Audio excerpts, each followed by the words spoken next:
네, 여러분 안녕하세요. 처음 뵙겠습니다. 저는 염운옥이라고 합니다. 경희대학교에서 연구교수로 재직하고 있습니다. 네, 오늘 여러분 온라인으로 만나고 있고요. 제가 오늘 맡은 강의는 영제국과 전염병, 콜레라와 말라리아에 대해서 한번 살펴보도록 하겠습니다.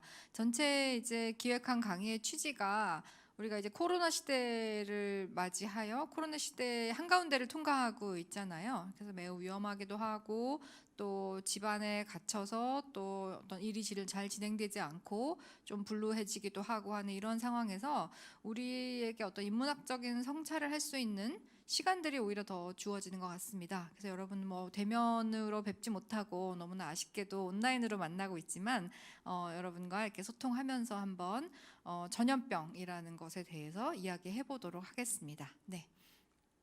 네, 이 지도를 한번 보실까요? 네, 이 지도는 여러분 너무 익숙하시겠지만은 영제국이 가장 넓은 제국을 이루었을 때 지도입니다. 1921년 정도 무렵의 지도이고요. 뭐 흔히 하는 말로 영제국은 해가 지지 않는다. 그러니까 어느 곳에서 해가 지면 세계의 다른 곳에서는 해가 떠오르기 때문에 해가 지지 않는 제국이다라는 말이 정말 실감이 날 정도로 전 세계의 여러 대륙에 걸쳐서 식민지를 가지고 있습니다. 그래서 제가 오늘 말씀드릴 이야기는 우리가 흔히 뭐 대영 제국이라고도 말하기도 하지만 사실 뭐 대를 앞에 붙이는 것은 영국인들이 자기 스스로를 위대하다라고 인식할 때 붙이는 말이지 제3자로서 객관적으로 볼 때는 그냥 브리티시 엠파이어이고 영제국 이렇게 그냥 번역하는 것이 더 낫다는 합의가 지금 이루어지고 있죠. 그래서 저도 익숙한 용어인 대영 제국 대신에 이제 영제국이라고 계속 말씀드리도록 하겠습니다. 네, 오늘 제가 이야기하려고 하는 콜레라와 말라리아는요. 여기 한번 보시면 여기 보라색 동그라미가 보이실 거예요. 보라색 동그라미가 바로 콜레라의 이동 경로라고 할 수 있습니다. 그러니까 콜레라는 인도의 벵골만 있는 벵갈 지역 있죠? 벵골 혹은 벵갈이라고 하는데 이 벵골 지역에서 시작이 되어서 뭐 영국뿐만이 아니라 전 유럽, 전 세계로 퍼져 나갔던 전염병이 되겠고요. 그래서 영제국을 중심에 두고 이야기를 해보자면 좀 영제국으로 콜레라가 들어오는 어떤 구심력을 갖는 회로, 구심력의 회로로 움직였다라고 볼 수가 있겠습니다. 또 한 가지의 질병, 제가 이제 콜레라와 말라리아 두 가지를 좀 비교하면서 말씀드리려고 하는데요. 말라리아는 영국의 입장에서 보면 말라리아라는 열대 질병이잖아요. 열대 질병이 영국 안에서 막 콜레라처럼 창궐하거나 많은 사망자를 내거나 그렇진 않습니다. 하지만 말라리아가 영국에게 중요했던 이유는 바로 아프리카, 특히나 서아프리카를 아프리카 분할 이후에 자신의 영국 제국의 영토로 가져가는 중간에 이 서아프리카가 대표적인 말라리아 지역이거든요. 그래서 이 말라리아를 통제하는 것이야말로 영국 제국의 어떤 서아프리카에서의 거점 확보를 위해서 매우 중요한 일이었고 그런 의미에서 말라리아에 대한 통제를 위한 어떤 과학적인 의학적인 지식 또 통제를 실제 할 수 있는 열대의학을 발전시키고 또 그런 열대의학을 의사들에게 수강하게 하고 가르치고 하는 그런 중심이 영국의 런던이 이루어졌던 거죠. 그래서 이런 이제 그 이야기들을 놓고 보자면 영제국의 전체 지도를 펼쳐 놓았을 때 우리가 질병의 관점에서 콜레라와 말라리아를 픽업해서 이야기를 한다면 콜레라는 인도에서 영국 안으로 들어오는 구심력의 회로를 갖고 있었고 말라리아는 영국에서부터 식민지로 퍼져가는 원심력의 회로를 가지고 어떤 병에 대한 대처나 통제 같은 것이 움직였다 이렇게 얘기해 볼 수가 있을 것 같습니다. 네. 자, 한번 보실까요? 영제국은 뭐 여러분 너무 잘 아시다시피 사실 글로벌 헤게모니를 일찍이 구축했던 국가였죠. 19세기에. 이 글로벌 헤게모니라고 하는 것은 우리가 헤게모니라고 말할 때는 군사력이나 뭐 경찰력이나 어떤 무력을 가지고 제국주의 지배를 하는 것이 아니라 무력이 아닌 굉장히 소프트한 파워를 가지고 예를 들어서 뭐 해저 전신망을 깐다든지 교통수단을 장악한다든지 또 아니면 단적으로 그린치 천문대로부터 좌우선 경도 0이 시작하잖아요. 지구가 둥글고 경도가 15도씩 나눠져 있는데 굳이 경도의 0이 어디가 되면 어떻습니까? 하지만 그 어디가 되는 시점을 잡았던 것이 19세기였고 그 당시 19세기 말에 영국이 가장 강력한 제국이었기 때문에 그린위치 천문대가 0으로 기점으로 잡히는 거예요. 그러니까 그런 식의 어떤 지식이라든지 과학이라든지 소프트한 파워의 면에 있어서 전 세계를 장악하는 힘을 갖고 있었던 것이 바로 영제국이다 이렇게 말할 수가 있겠죠. 그리고 영국 제국은 사실 굉장히 층위가 복잡합니다. 그러니까 백인들이 옮겨가서 자치를 일찍 얻어서 자치령이 되었던 오스트레일리아나 뉴질랜드나 캐나다나 이런 곳들이 있죠. 그런가 하면 직할 식민지가 있어요. 디펜던시라고 부르거나 콜로니라고 부르는 정말 종속 식민지로서의 지위를 가졌던 곳이 있고, 또 그것보다는 약간 더 완전 식민지는 아니었던 보호령으로 시작해서 나중에 식민지로 가는 이런 경우도 있고, 뭐 이거 말고도 영제국의 어떤 그 지역들의 법적인 지위라는 걸 굉장히 다양한 이름으로 불리고 굉장히 다양한 법적 지위의 지역들이 모여서 영제국을 이루고 있다 이렇게 말할 수 있거든요. 뭐 그리고 이제 영제국이 처음 시작할 때는 사실 자유무역을 통해서, 그러니까 자유무역이라는 게 굉장히 강자의 논리잖아요. 자유무역을 강제할 수 있는 힘을 가진 영국의 생산력과 제조업과 상업적인 파워 이런 것들이 영제국을 떠받치고 있었다면 1870년대 이후에는 이제 영토 병합을 포함하는 공식적인 제국으로 넘어가고 아프리카 분할이 일어나고 이렇게 이제 진행이 되는 거죠. 그래서 아까 제가 지도를 보면서 말씀드렸던 것처럼 콜레라 같은 경우에는 인도에서 영국으로 움직였고, 말라리아는 영국 중심에서 식민지 아프리카를 지배하기 위한 그 루트를 따라 그러니까 통제라고 하는 것이 움직이게 됐다 이렇게 볼 수가 있겠습니다. 네, 우선 콜레라부터 먼저 보도록 하겠습니다. 콜레라는 뭐 여러분 잘 아시다시피 지금 뭐 전 세계적으로 콜레라가 완전히 없어지진 않았어요. 하지만 대체로 발전한 국가들, 발전한 지역에서는 이게 뭐 발전한 국가, 선진국, 후진국 이런 말을 쓰는 거는 적절하지 않다고 보지만, 예를 들어서 깨끗한 물을 얻을 수 있고 상하수도 통제가 잘 되고 또 오물 처리나 하수 처리 같은 것이 제대로 이루어지는 곳에서는 콜레라가 많이 발생하지 않아요. 하지만 어떤 내전이라든지 전쟁이라든지 뭐 빈곤이라든지 이런 이유 때문에 그 도시의 일상생활을 정말 일상이 영위되게 하는 가장 도시의 인프라들이 파괴가 되는 일들이 생기잖아요. 내전이 일어나고 전쟁이 일어나면. 그런 인프라가 파괴됐을 때 깨끗한 물 공급, 그리고 하수의 처리 이런 게 안 되기 시작하면 콜레라가 지금도 창궐합니다. 그래서 사실 지금 현재 전 세계적으로 콜레라가 문제가 되는 지역이, 가장 문제가 되는 지역이 있어요. 어디일까요? 예멘이죠. 예멘은 지금 내전의 고통을 한가운데 겪고 있기 때문에 그 예멘에서는 콜레라 환자 굉장히 많이 나오고 있습니다. 그러니까 인류가 사실 이 전염병이나 질병을 대하는 태도에 있어서 어떤 질병이 완전히 정복됐다? 그런 거는 없는 거예요. 그러니까 이렇게 상존하고 있다가 어떤 계기가 되고 조건이 되면 그 질병이 어떤 경우에 창궐하기도 하고 다시 또 그 질병이 통제가 되기도 하고, 그걸 계속 반복하면서 어떻게 보면 기생충이나 전염병이나 이런 질병의 온갖 병균들, 세균들, 원충 이런 같이 살고 있다라고 볼 수가 있는 거죠. 네. 그래서 지금 콜레라는 한국에서는 사실 잘 발생하지 않는 거죠. 그거는 시스템이 안정적으로 유지되고 있다라는 것의 의미입니다. 뭐 잘 아시다시피 물과 음식을 통해서 경구 감염이 대부분이고, 원래는 인도의 벵골 지방의 풍토병이었어요. 그러니까 이제 엔데믹이 있고 팬데믹이 있잖아요. 엔데믹은 어느 한 지역에 발생하는 전염병을 말해요. 그 엔데믹이 점점 뭐 무역로를 타고 아니면 전쟁을 할 때 이동이라든가 군대 이동이라든가 이런 걸 타고 전 세계로 퍼져나가게 되면 이게 팬데믹이 되는 거죠. 그래서 콜레라 같은 경우는 엔데믹으로 시작해서 팬데믹이 된 사례예요. 그래서 인도의 풍토병이었던 것이 세계적 유행병으로 말하자면 질병의 입장에서 보면은 성장을 한 것이고, 인간의 입장에서 보면 그 질병의 피해를 입게 됐던 것이죠.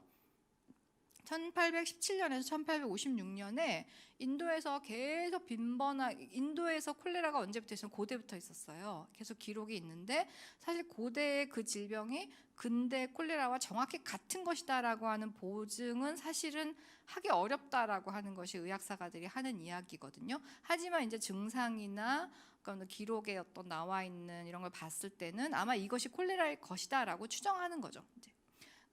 정확하게 콜레라라고 하는 이제 통계로 나오는 것은 19세기이고 인도에서 뭐 1,500만이 사망할 정도로 인도 자체의 엔데믹으로서 문제가 많았던 것이죠.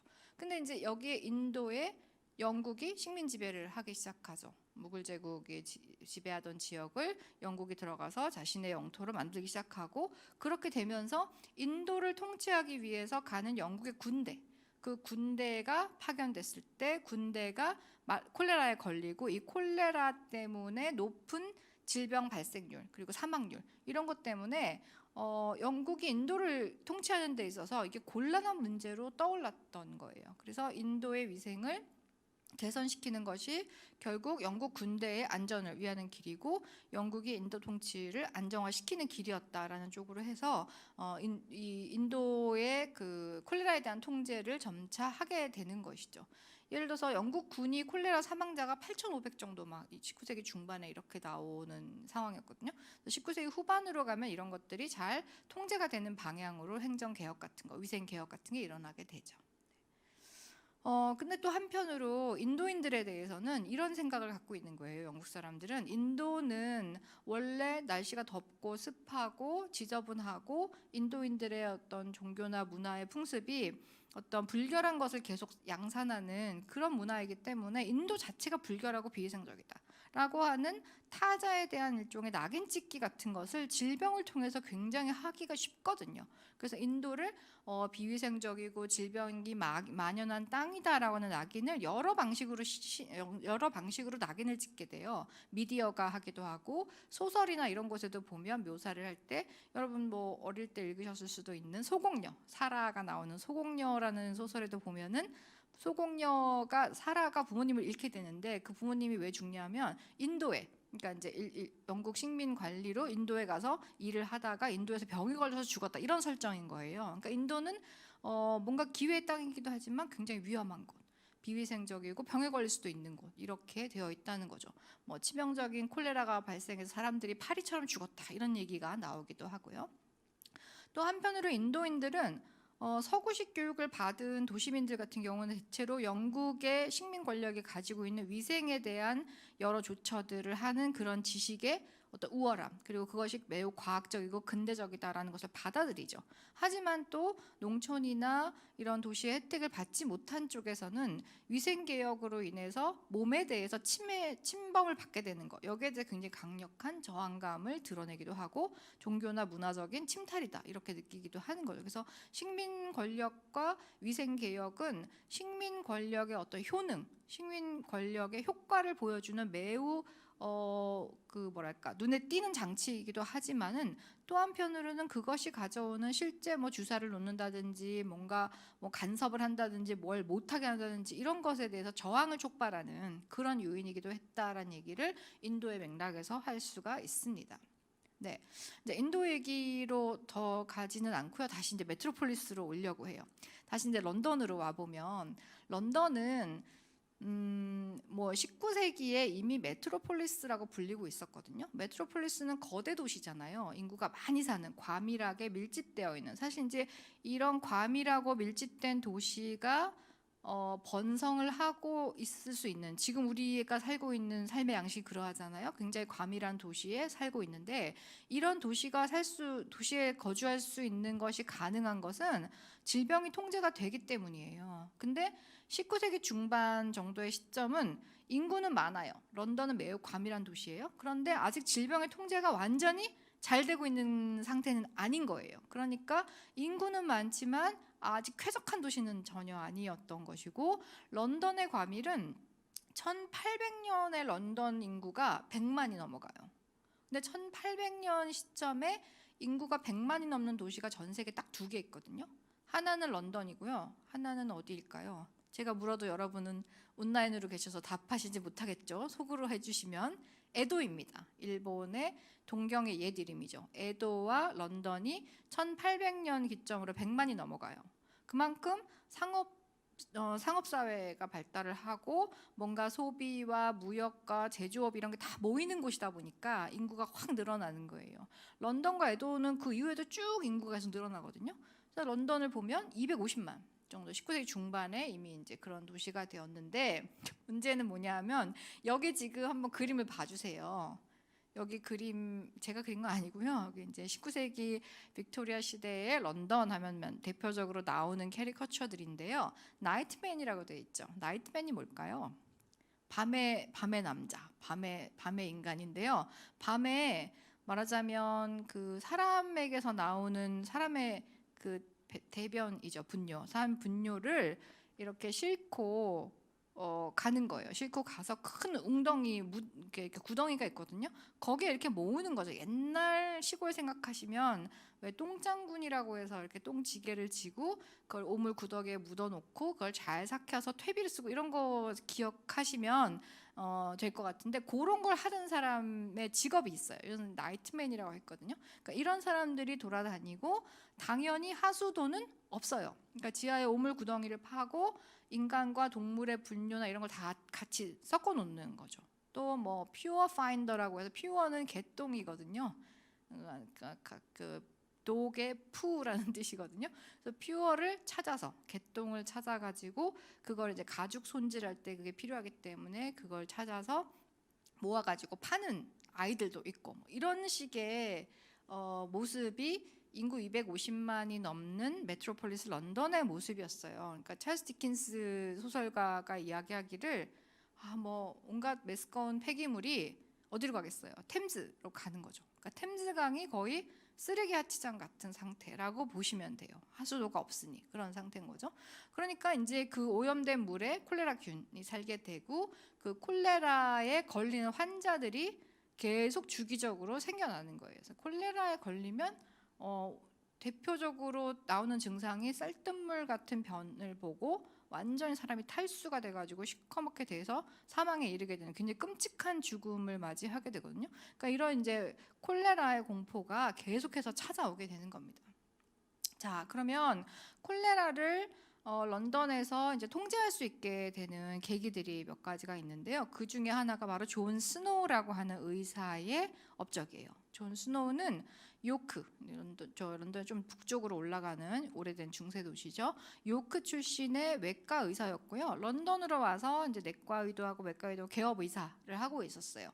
근데 이제 존 스노우는 어떻게 생각을 했냐면 콜레라라고 하는 건 영국뿐만이 아니라 독일에서도 프랑스에서도 러시아에서도 주기적으로 계속 발생했거든요. 근데 계속 발생하는 양상을 이렇게 보아하니 뭔가가 전파돼서 컨테이션, 접촉이 일어나 접촉 감염이 되는 것 같다라는 확신에 이르게 되었던 거예요. 근데 그 전까지는 사람들은 어떻게 생각했냐면 미아즈마설이라고 해서 아마 또 들어보셨을 수도 있는데 도끼라고 한자어로는 번역을 하거든요. 영어로는 미아즈마라고 하는데 미아즈마는 온갖 더러운 것에서 내뿜는 유독한 기운, 유독한 가스 이런 걸 말하는 거예요. 그러니까 냄새가 나고 뭔가 유해한 물질들이 모여서 썩어가면서 나는 냄새 있잖아요. 그런 걸 다 통칭해서 되게 애매하게 부르는 말이 미아즈마라고 하는 거예요. 그러니까 예로부터 세균이 구체적으로 예를 들어서 결핵은 결핵균이 있고 탄저병에는 탄저균이 있고 콜레라에는 비브리오균이 있고 이런 게 다 확정이 되는 건 19세기 후반 정도고요. 그 전까지는 어떻게 생각했냐면 어떤 질병을 일으키는 세균이 있다라는 것을 잘 몰랐을 때는 도시에 존재하는 혹은 사람이 많이 사는 어떤 마을에 존재하는 유해한 물질로부터 뭔가 유독한 뭔가가 계속 나와가지고 그것이 온갖 질병을 일으킨다. 말라리아도 일으키고 콜레라도 일으키고 이렇게 생각을 했던 거예요. 그게 미아즈마 설이거든요. 그래서 콜레라도 존 스노우 이전에는 어떻게 생각했냐면 유독한 도시의 환경 때문에 콜레라가 저절로 생긴다 이렇게 생각을 했던 거예요. 근데 존 스노우는 오랫동안 관찰을 해본 결과 그게 아니라 아무리 뭐 더러운 물을 마시고 냄새가 막 나는 곳에서 그것을 식수로 사용하고 해도 콜레라가 걸리는 동네가 있고 안 걸리는 동네가 있더라는 거예요. 이건 뭐 이상하다. 뭔가가 콜레라를 일으키는 특정한 물질이 있다. 그리고 그 물질은 물을 통해서 감염되는 것 같다라는 확신을 점점 가지게 돼요. 그러니까 이 확신에 더 어떤 확신의 확증을 더 줬던 것이 1854년에 런던 콜레라가 이제 존 스노우가 조사를 했던 콜레라인데요. 1854년에 콜레라가 이제 런던에 창궐한 거예요. 그래서 많은 사람들이 콜레라로 뭐 수백 명이 죽어 나갔는데 런던에 맥주 양조장이 뭐 여러 개 있겠죠. 근데 어느 포틀랜드 스트리트라고 하는 곳에 맥주 양조장에 직원들이 콜레라에 몇백 명이 안 걸린 거예요. 그 주변에 다 걸렸는데. 그래서 왜 안 걸렸을까 이렇게 봤더니 이 사람들은 맥주, 그러니까 브루어리, 양조하는 곳인데 물 대신에 맥주를 마신 거죠. 물을 안 마시고 맥주를 상시적으로 물 대신 마셨다는 거예요. 그러니까 이 사람들이 안 걸렸고 그 주변이 물을 마시고 콜레라에 걸리는 것을 보고 존 스노우는 더 확신을 갖게 됐던 거죠. 네, 그래서 이게 이제 바로 유명한 브로드 스트리트. 브로드 스트리트는 어디에 있냐면요, 런던의 소호, 차이나타운이 있는 곳이 소호라고 하는 거리거든요. 런던의 가장 중심부에 있어요. 중심부의 소호에 있는 거리 이름이 브로드 스트리트고 지금은 브로드윅 스트리트로 이름이 바뀌었는데 이 당시에는 브로드 스트리트였어요. 근데 브로드 스트리트에 이렇게 이제 펌프, 이거는 지금 없어진 걸 재현을 다시 해놓은 건데 이 펌프가 인근에서 수질이 매우 좋다, 그러니까 말하자면 물맛이 좋다라는 걸로 이름이 나 있었어요. 그래서 여기 펌프를 이 인근 동네 주민들도 이용하고 여기 살다가 저 멀리 이사 간 사람도 일부러 여기 와서 이 맛이야 이러면서 여기 물맛을 못 잊고 브로드 스트리트의 펌프를 이용해서 물을 먹었단 말이에요. 거기까지는 좋았는데 여기에 어떤 이제 꼬맹이가 콜레라에 걸렸어요. 근데 이 콜레라에 걸린 이 꼬맹이의 배설물이 여기 물에 섞여 들어간 거죠. 섞여 들어갔고 여기 콜레라균에 오염이 되면서 이 근처에 사는 사람들이 왕창 다 걸려서 사망자가 나오기 시작한 거예요. 근데 이 소호라는 곳은 뭐 그렇게 아주 빈곤하거나 아주 그 주거 형태가 나쁜 곳이 아니거든요. 그러니까 런던에서는 이스트엔드 쪽, 동쪽으로 갈수록 주거 환경이 나쁘고 슬럼이고 빈곤한 곳이었다고 했기 때문에 미아즈마설을 신봉하는, 그러니까 유독한 가스, 유독한 폐기물에서 나오는 것이 병일켜라고 생각하는 사람들이 볼 때는 이스트엔드 같은 데서 콜레라가 많이 나와야 맞는 거예요. 그렇지, 거기는 더럽고 비위생적이니까 콜레라가 도는구나 해야 맞는데 거기는 콜레라 없는데 여기 소호 한가운데서 콜레라가 막 몇백 명씩 발생을 하는 걸 보고 이제 스노우는 자기 생각이 맞구나라는 걸 확신하게 됐죠. 그래서 이걸 이제 조사를 해가지고 존 스노우가 1854년 9월에 시 당국자한테 이 펌프 손잡이 빼라. 펌프의 손잡이를 제거하면 물을 못 푸잖아요. 그러니까 펌프를 철거하도록 권고를 해요.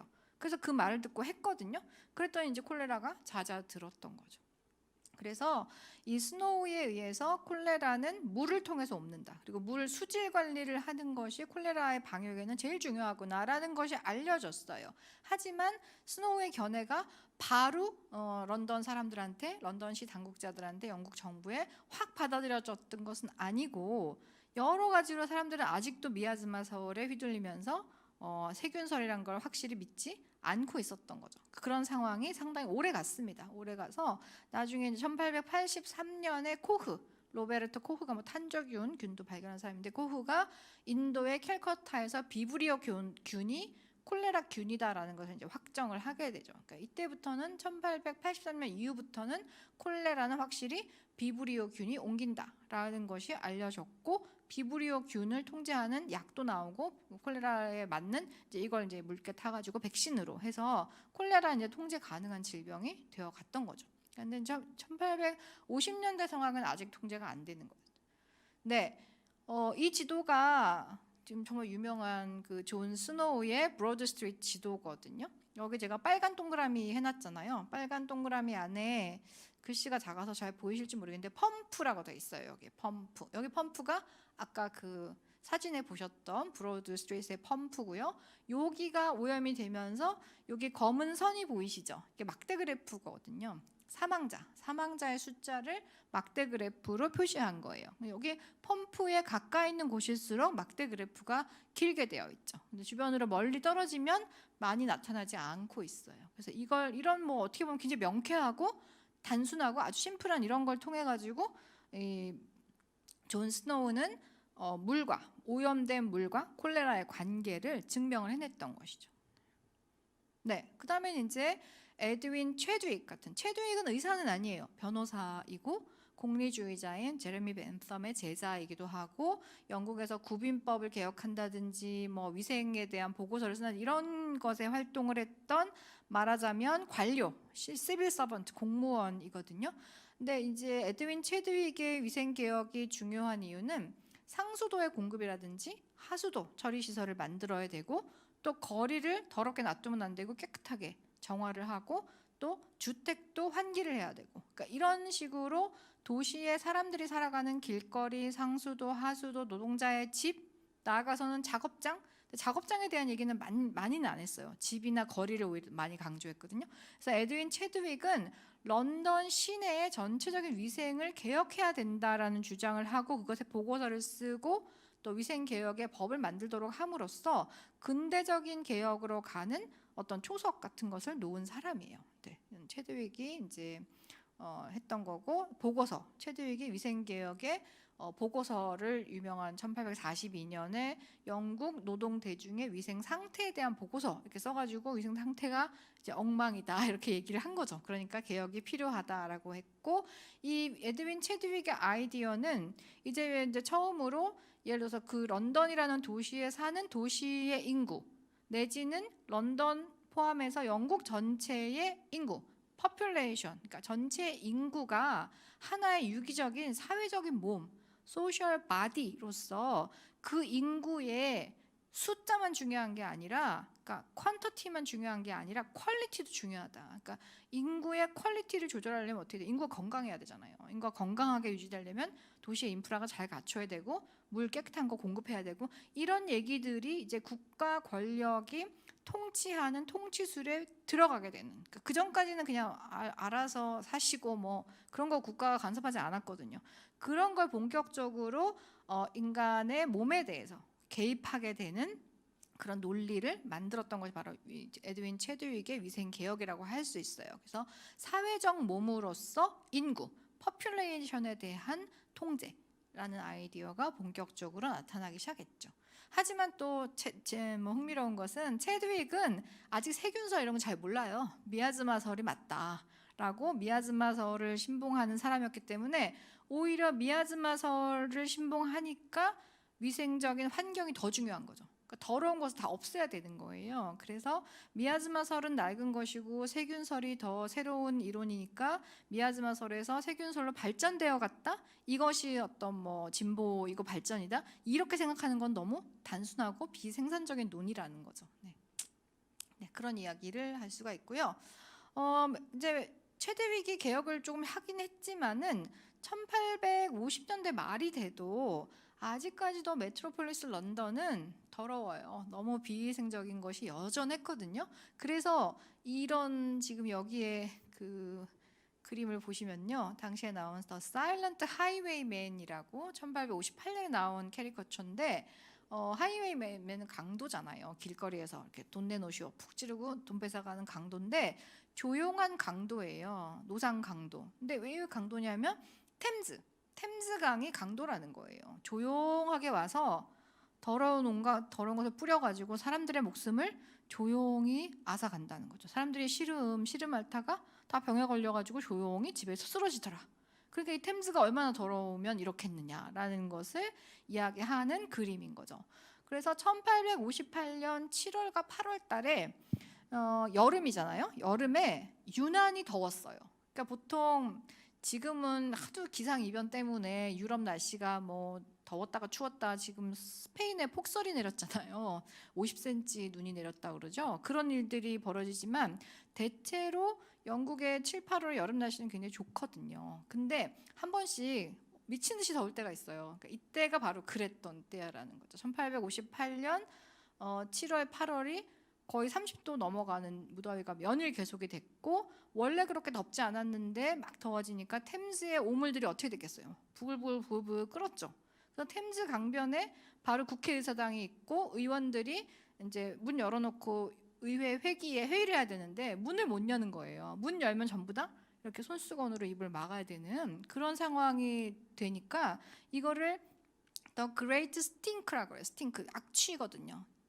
정말 엄청난 악취가 런던 전역을 휩쓸었던 거죠. 그래서 이 그레이트 스팅크를 겪으면서 이래가지고는 안 되겠다, 큰일 나겠다, 런던 사람들 정말 큰일 나겠다 해가지고 나온 게 바로 이건 이제 런던 그 템즈 강이 얼마나 더러운가, 현미경 이렇게 되고 보니까 사실 이제 이때는 세균 서열이 완전히 정립되기 전이기 때문에 여러 가지 이상한 물질들을 다 이제 그려 넣은 거죠. 그래서 몬스터 수프다 템즈 강은. 템즈 강물 한 방울을 보니까 이렇게 온갖 이상한 벌레들이 다 많구나, 이렇게 해서 템즈의 오염이 심각하다는 것을 이제 사람들이 알게 되는 거죠. 그래서 하수도가 나와요. 조셉 바잘게트라고 하는 인물이, 이 사람 엔지니어예요. 토목 시빌 엔지니어인데 바잘게트가 런던의 하수 처리 시설, 그러니까 양수장, 그러니까 하수를 퍼 올려가지고 하수의 길을 만들어서 이렇게 쭉 하수가 흘러가도록 하는 그런 장치들을 이제 건설하는 역할을 이 사람이 하게 되는 거죠. 그래서 하수 처리를 제대로 하니까 콜레라가 이제는 발생하지 않게 되는 거예요. 1866년 이후에는 큰 콜레라의 발생이 없어요. 그러니까 이게 이제 하수와 관계된다는 것이 이걸 통해서 최종적으로 증명이 됐다, 이렇게 얘기할 수가 있는 거죠. 근데 물론 이제 바잘제트가 하수도를 놓을 때 템즈 강을 따라서 강에 보면 제방이 있잖아요.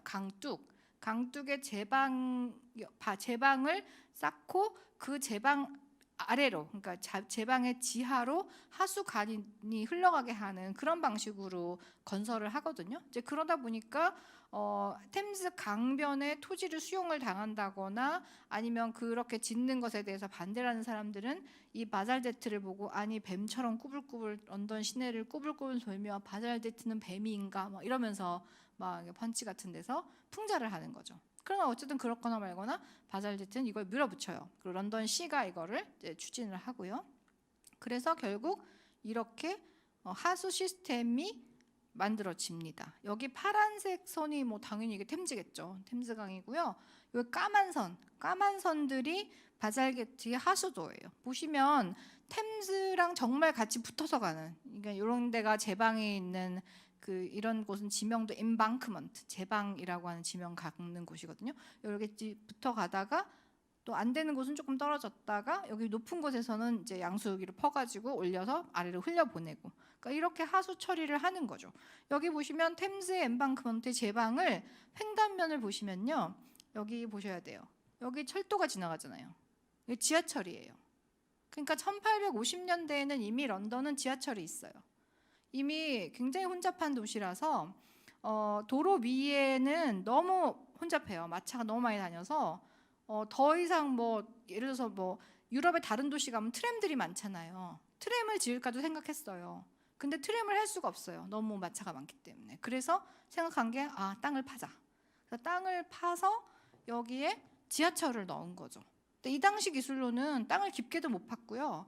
땅을 크게 팔 수 있는 기술도 없기 때문에 동그랗게 이렇게 스크류처럼 돌아가는 방식으로 지하철을 놨기 때문에 정말 런던의 지하철은 동그래요. 튜브라고 불리거든요. 그래서 동그란 지하철이고 얕게 묻혀 있고, 또 동그랗고 이게 면적이 얼마 안 되니까 차량도 작아서 키가 한 뭐 180 넘어가시는 분들은 머리가 닿습니다. 저는 아무 상관이 없지만요. 그래서 작은 튜브 형태로 지하철이 지나가고, 그 지하철 지나가는 걸 또 피해야 하수도를 지을 수 있잖아요. 그러니까 지하철 여기 있고 더 강 쪽으로 나와서 강 쪽으로 더 빼가지고 여기 제방을 쌓고 일로 하수도가 지나가는 거예요. 어떻게 돼 있는지 아시겠죠? 그래서 이 하수도를 강 따라서 쭉 이렇게 지은 거예요. 쭉 지어서 정말 이때부터 하수 처리를 하는 겁니다. 그러니까 생각보다 뭐 파리도 그렇고 런던도 그렇고 하수를 제대로 처리하기 시작한 지가 얼마 안 돼요. 19세기 중반 정도다라고 보셔야 되고요. 그 이후부터는 콜레라 통제가 그래도 어느 정도 됐다라는 얘기를 할 수 있습니다. 네, 자 그러면 약간 조선에서 콜레라는 어땠지라는 생각이 또 제가 이제 궁금해가지고 조금 찾아보니까요. 호열자라고 많이 부르잖아요. 호열날이라고도 하고 호열자라고도 하는데, 이게 이제 콜레라를 일본어로 콜레라 이게 발음 잘 안 되니까 코로리라고 부르고, 그걸 한자를 붙여가지고 음차를 한 것이 이제 호열날 혹은 호열자 이렇게 불렸다고 해요. 1810년대 정도부터 꾸준히 그 콜레라로 추정되는 괴질이라고 조선시대 때는 불렀대요. 그래서 괴질이 계속 발생을 했고 사망자 수백만이었고 1886년에 콜레라가 이제 유독 그 주목을 많이 받았는데 그때는 왜 그랬냐면 86년의 시점이면 이미 개항을 했잖아요.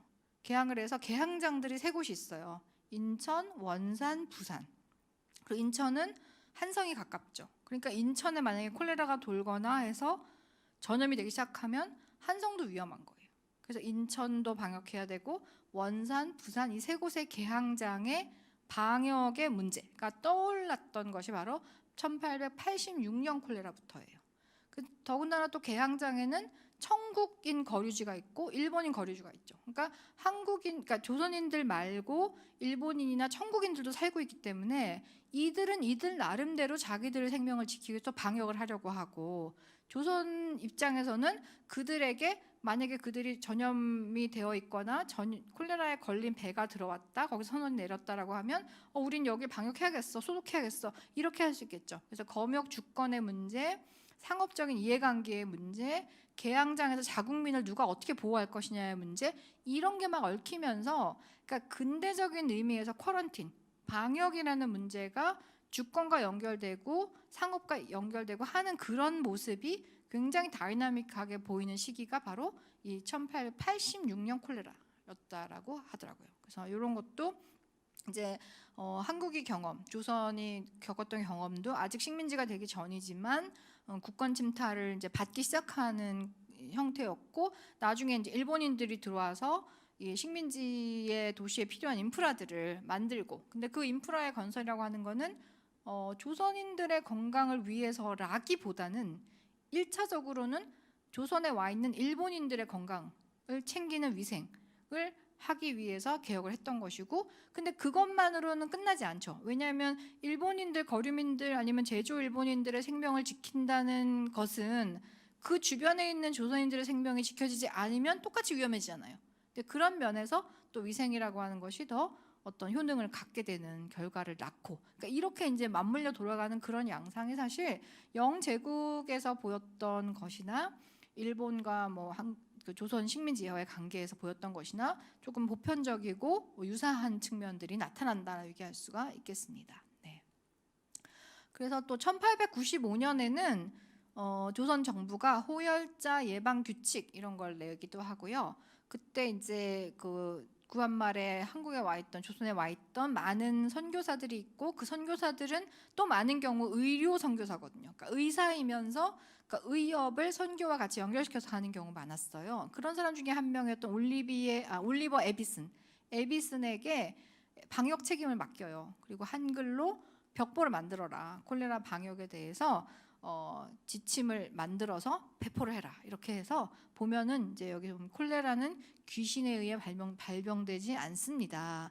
세균에 의해서 발병이 되고 일단 끓여라. 음식을 끓여 먹어라. 물을 절대적으로 그냥 마시지 말고 감염되기 전에 끓여 먹어야 되고 또 손 깨끗이 씻고 입안을 깨끗이 씻어라. 이런 이제 개인 위생에 대한 지침을 한글로 만들어서 배포를 한다는 거죠. 그래서 이제 콜레라 방역 이런 걸 통해 가지고 콜레라에 걸리는 것의 메커니즘이 그 콜레라 발병의 기전이 잘 알려지지 않을 때는 내가 벌을 받았나? 그래, 내가 생각해 보니 그때 잘못한 그거의 벌이로구나.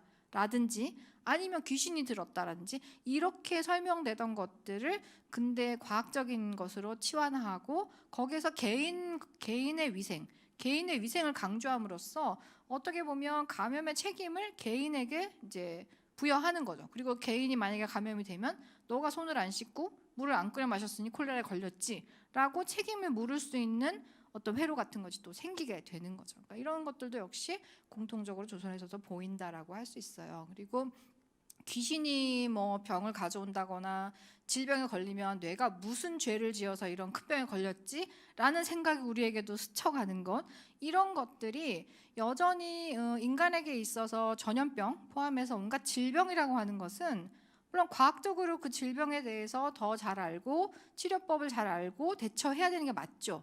하지만 우리는 그런 어떤 과학적인 팩트, 과학적인 사실만으로 이루어져 있는 존재가 아니거든요.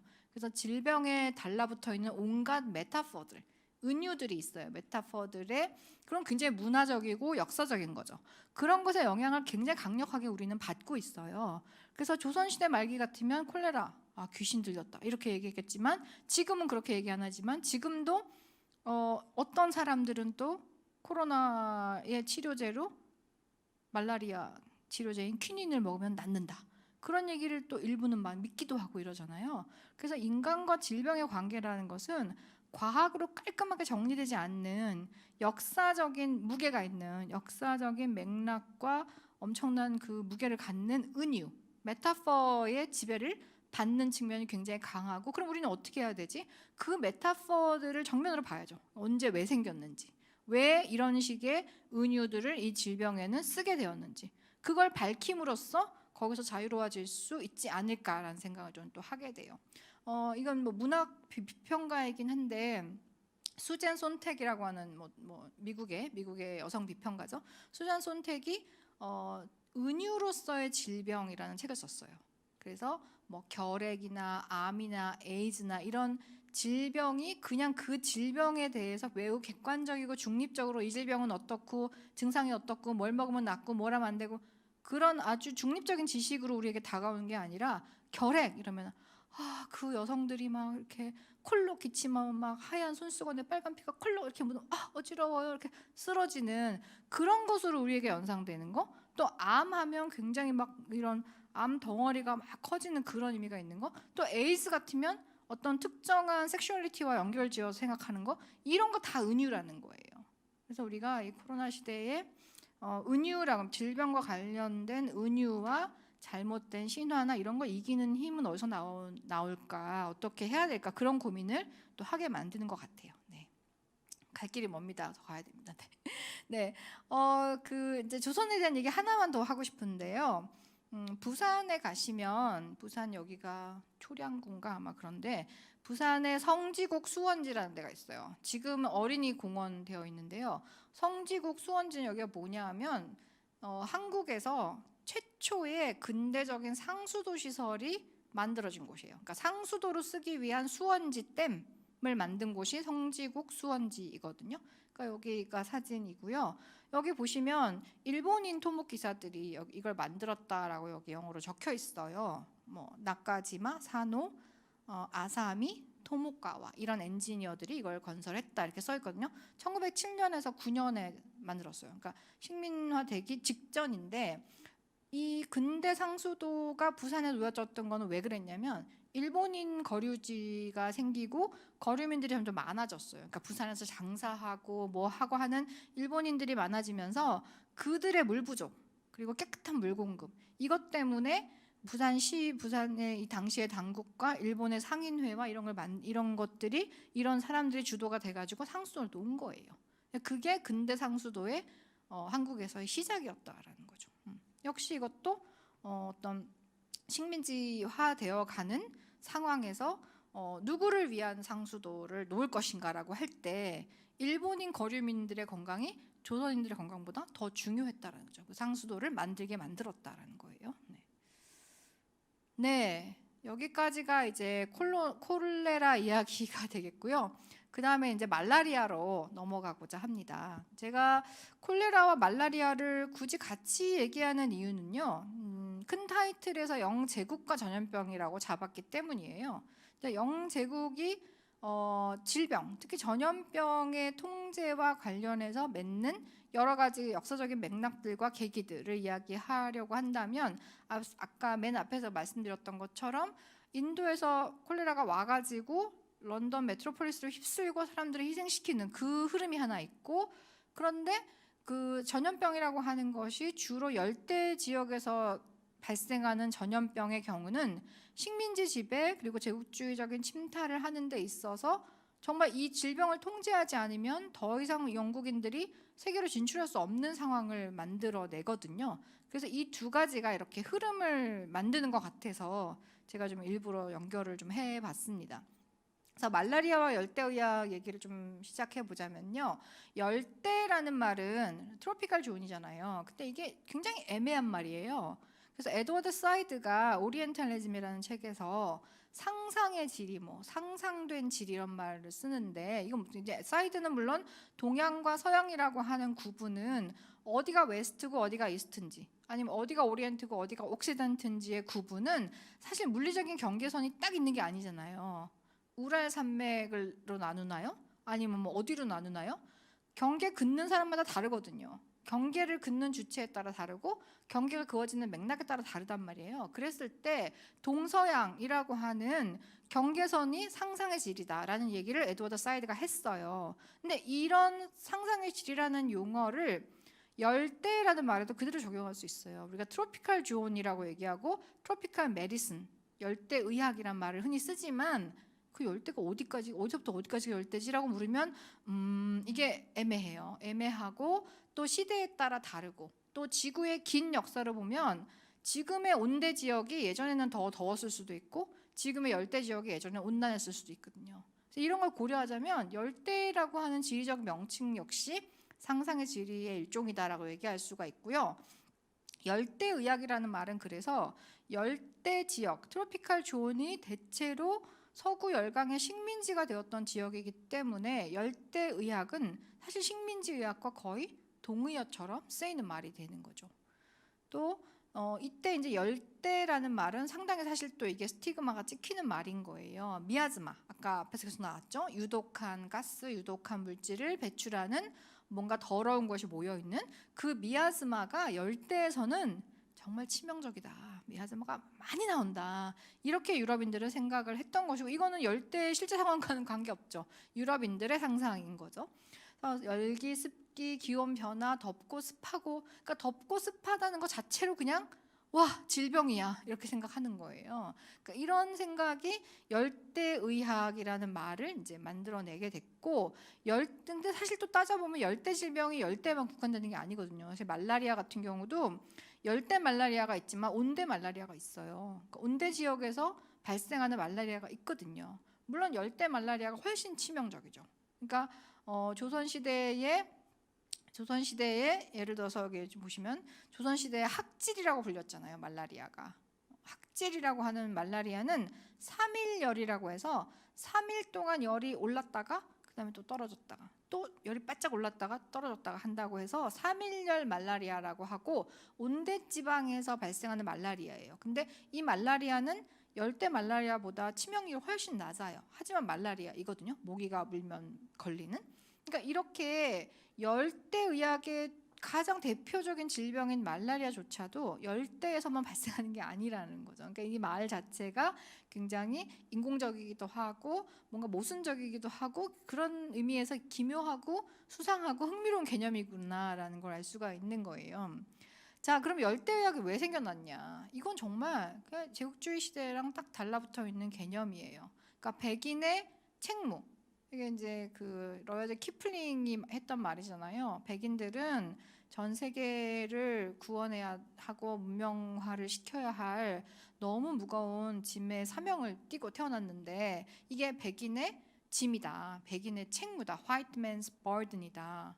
근데 누가 그걸 해달라고 했나요? 물어보면 다 우르르 무너지는 논리이긴 한데, 어쨌든 이제 제국을 건설하는 유럽인들은 그렇게 생각을 했다는 거죠. 제국을 건설하는 백인의 책무를 실현하는 공간이 바로 열대이고, 근데 문제가 있어요. 열대에 막 가서 막 식민지 건설하려고 하는데 문제는 열대병이 너무 심한 거죠. 그래서 백인들이 말라리아 걸리면 거의 다 죽으니까 이게 열대는 백인의 무덤이로구나. 화이트맨스 그레이브로구나 라는 얘기가 막 있으면서 말라리아나 수면병이나 홍열, 황열 같은 열대 풍토병을 퇴치하는 것이 굉장히 중요한 과제로 떠오르게 되는 거예요. 자, 그럼 말라리아는 이것도 역시 고대부터 다 있습니다. 그러니까 질병의 어떤 그 질병이 시작돼서 지금까지 흘러온 역사를 보면 인간의 역사랑 거의 같이 가는 거예요. 인간의 역사만큼도 길거든요. 그래서 말라리아는 고대 로마부터 기록이 있어요. 로마 시대 때 있었고 뭐 수백만 명이 죽었다 이런 기록도 있고요. 원래 말아리아라는 말이거든요. 이게 라틴어, 그러니까 이탈리아어로 말아리아, 나쁜 공기라는 뜻이에요. 그래서 이제 뭐 온대 말라리아, 열대 말라리아 있고, 사실 지금 한국은 말라리아 지역은 아니에요. 말라리아 위험 지역은 아닌데 휴전선 부근이나 아니면 그 식민지 시대 때는 만주 이런 데도 말라리아가 많이 돌았었고, 지금 현재는 탈북민이나 북한 노동자인데 중국으로 가서 그 일을 하는 사람들 사이에서 말라리아가 발견되는 경우가 있다 그래요. 그래서 휴전선 부근에 그 군인들은 헌혈 같은 거 할 때 되게 조심해서 한다고 하죠. 그러니까 지금도 사실 말라리아가 한국에서 뭐 굉장히 심각한 질병이라고 하기는 어렵지만 없는 것은 아니다라고 얘기할 수가 있어요. 네, 그래서 이제 다시 또 영국 얘기로 돌아오면요. 말라리아를 비롯한 열대의학을 통제하는 데 있어서 굉장히 뚜렷한 이름을 남긴 사람들이 있어요. 그 중에 한 사람이 패트릭 맨슨이라고 하는 의사인데, 패트릭 맨슨은 원래 스코틀랜드 출신이고 에버딘 대학에서 교육을 받았고 경력이 중국에 가서 오랫동안 의사를 했어요. 그러니까 중국에서, 그러니까 영국에서 기회를 얻기보다는 나는 좀 더 멀리 딴 데로 나가볼래 하고 나갔던, 해외로 나간 의사들 중에 한 명이었던 거죠. 중국에서 해관에서 검역 업무, 그러니까 항구에서 검역하는 거 있죠. 검역에 관련된 의사로서 오랫동안 근무를 했고, 그러니까 그러니까 식민지는 아니지만 중국과 대만 사정에 밝은 사람인 거죠. 그 다시 영국에 돌아와가지고는 뭘 하냐면 당시 식민성 장관이었던 조셉 챔버레인을 계속 설득해가지고 열대의학을 전담하는 학교 만들어야 된다. 왜? 영국이 계속 열대지방으로 진출하는 일이 많아지는데 열대병 통제가 안 되면 다 죽는다. 그리고 효율적으로 통치할 수가 없다. 그러니까 열대의학을 전문적으로 교육하는 대학을 만들자라는 제안을 해요. 그래서 이 제안이 받아들여져서 런던에 열대의학 대학을 만드는 데 큰 공헌을 했던 인물이에요. 네.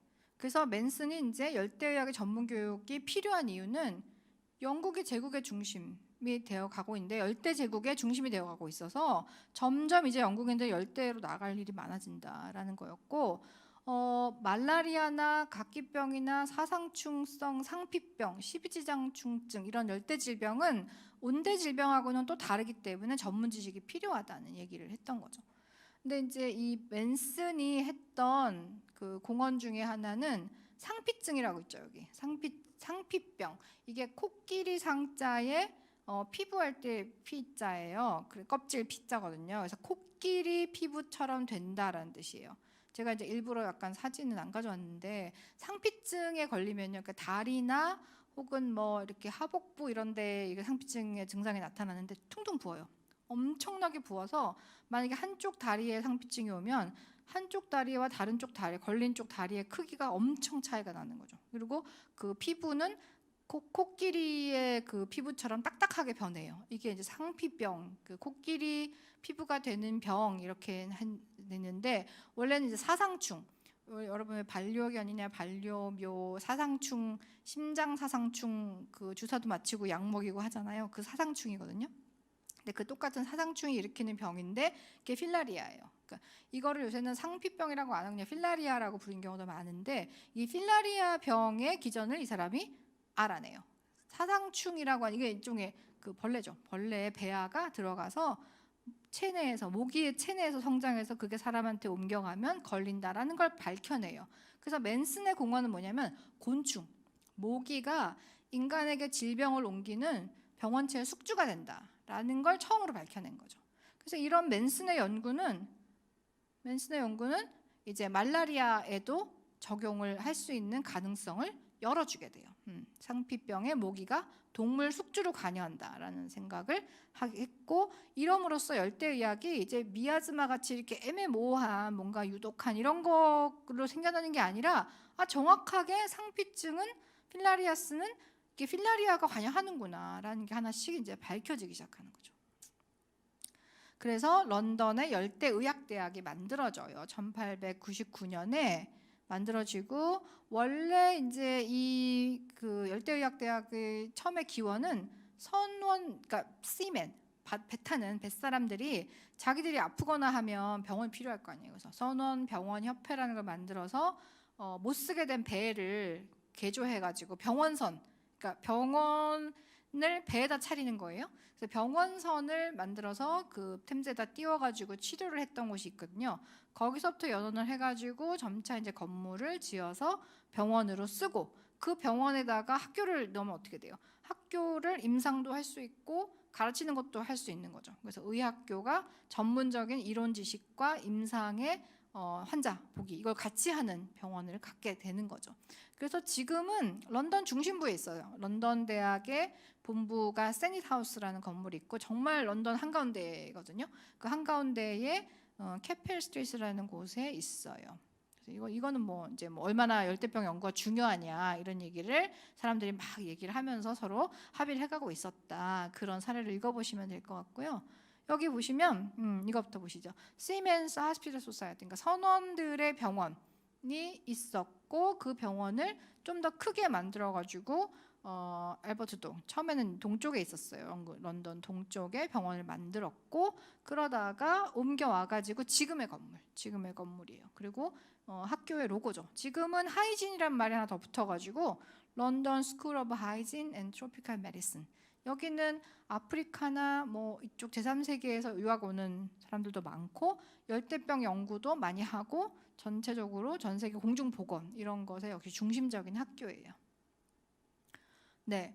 그래서 근데 이제 런던 열대의학대학이, 그럼 이제 약간 드는 의문이, 아니 런던에 말라리아 환자가 몇 명이나 된다고, 열대병 환자가 막 많아가지고 그 사람들을 막 다 치료하고 임상 케이스를 막 쌓아가고 그런 곳이었나? 라는 생각이 드는 거예요. 근데 그렇지가 않아요. 그렇지가 않고 실제 이 런던 열대의학대학에 딸린 병원의 환자들 조사를 해보면 외상, 템즈에서 일하다가 다쳤어, 외과 환자, 내과 환자 더 많은 거예요. 열대병 환자는 그렇게 많지도 않아요. 또 예를 들어서 해외에서 오는 선원들, 또 인종적으로 다른 사람들이 병원에 많이 왔냐면 또 그렇지도 않아요. 그래서 아니 도대체 이 병원은 뭐지?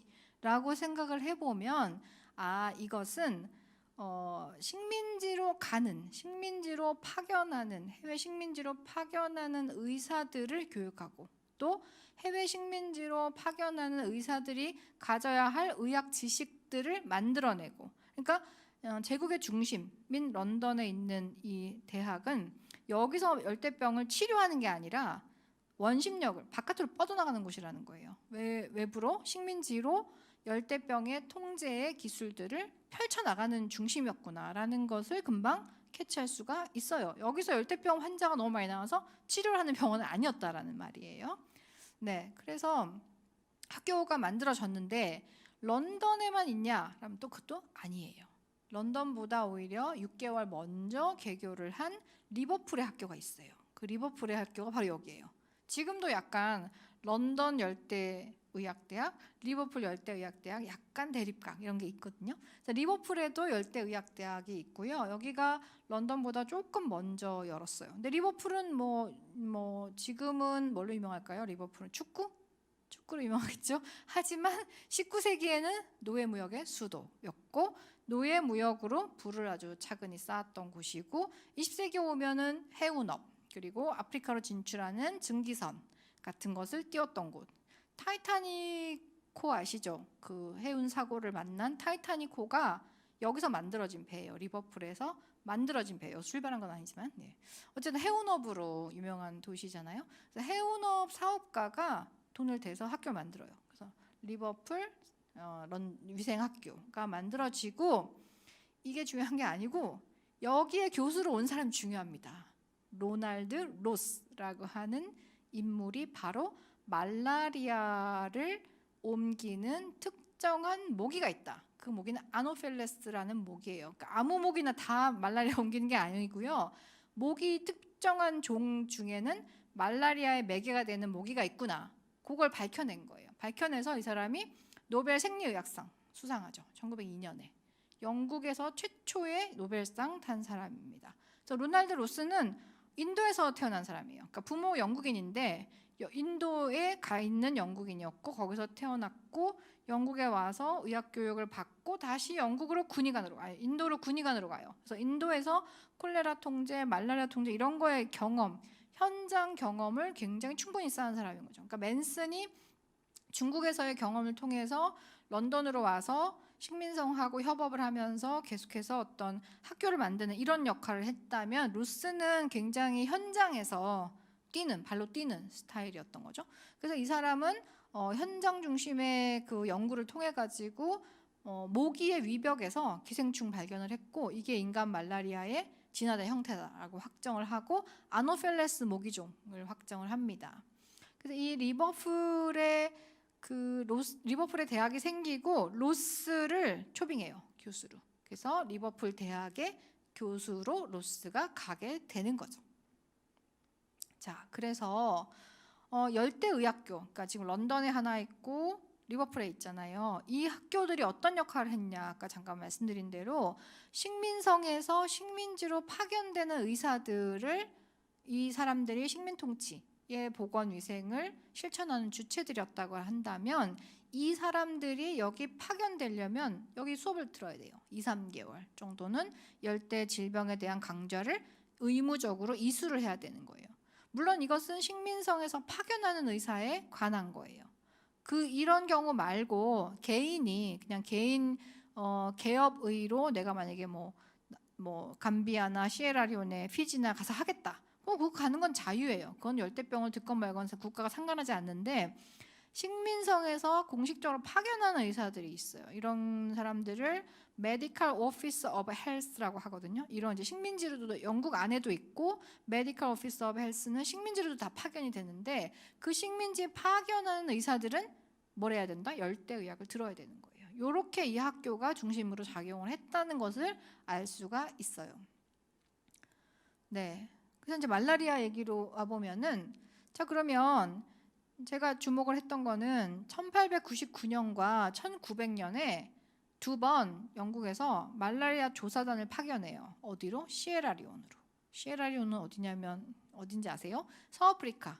이렇게 쏙 들어간 서아프리카의 서아프리카 지역은요, 지금도 대부분 프랑스어권이에요. 코트디부아르, 라이베리아, 부르키나파소 이런 데 다 불어권이거든요. 근데 시에라리온만 딱 여기 나이지리아랑 시에라리온만 영어권이에요. 즉 영국에게 있어서는 서아프리카의 보호령으로 1896년에 시에라리온을 삼으면서 서아프리카의 프랑스를 견제하는 하나의 거점이 되었던 거죠.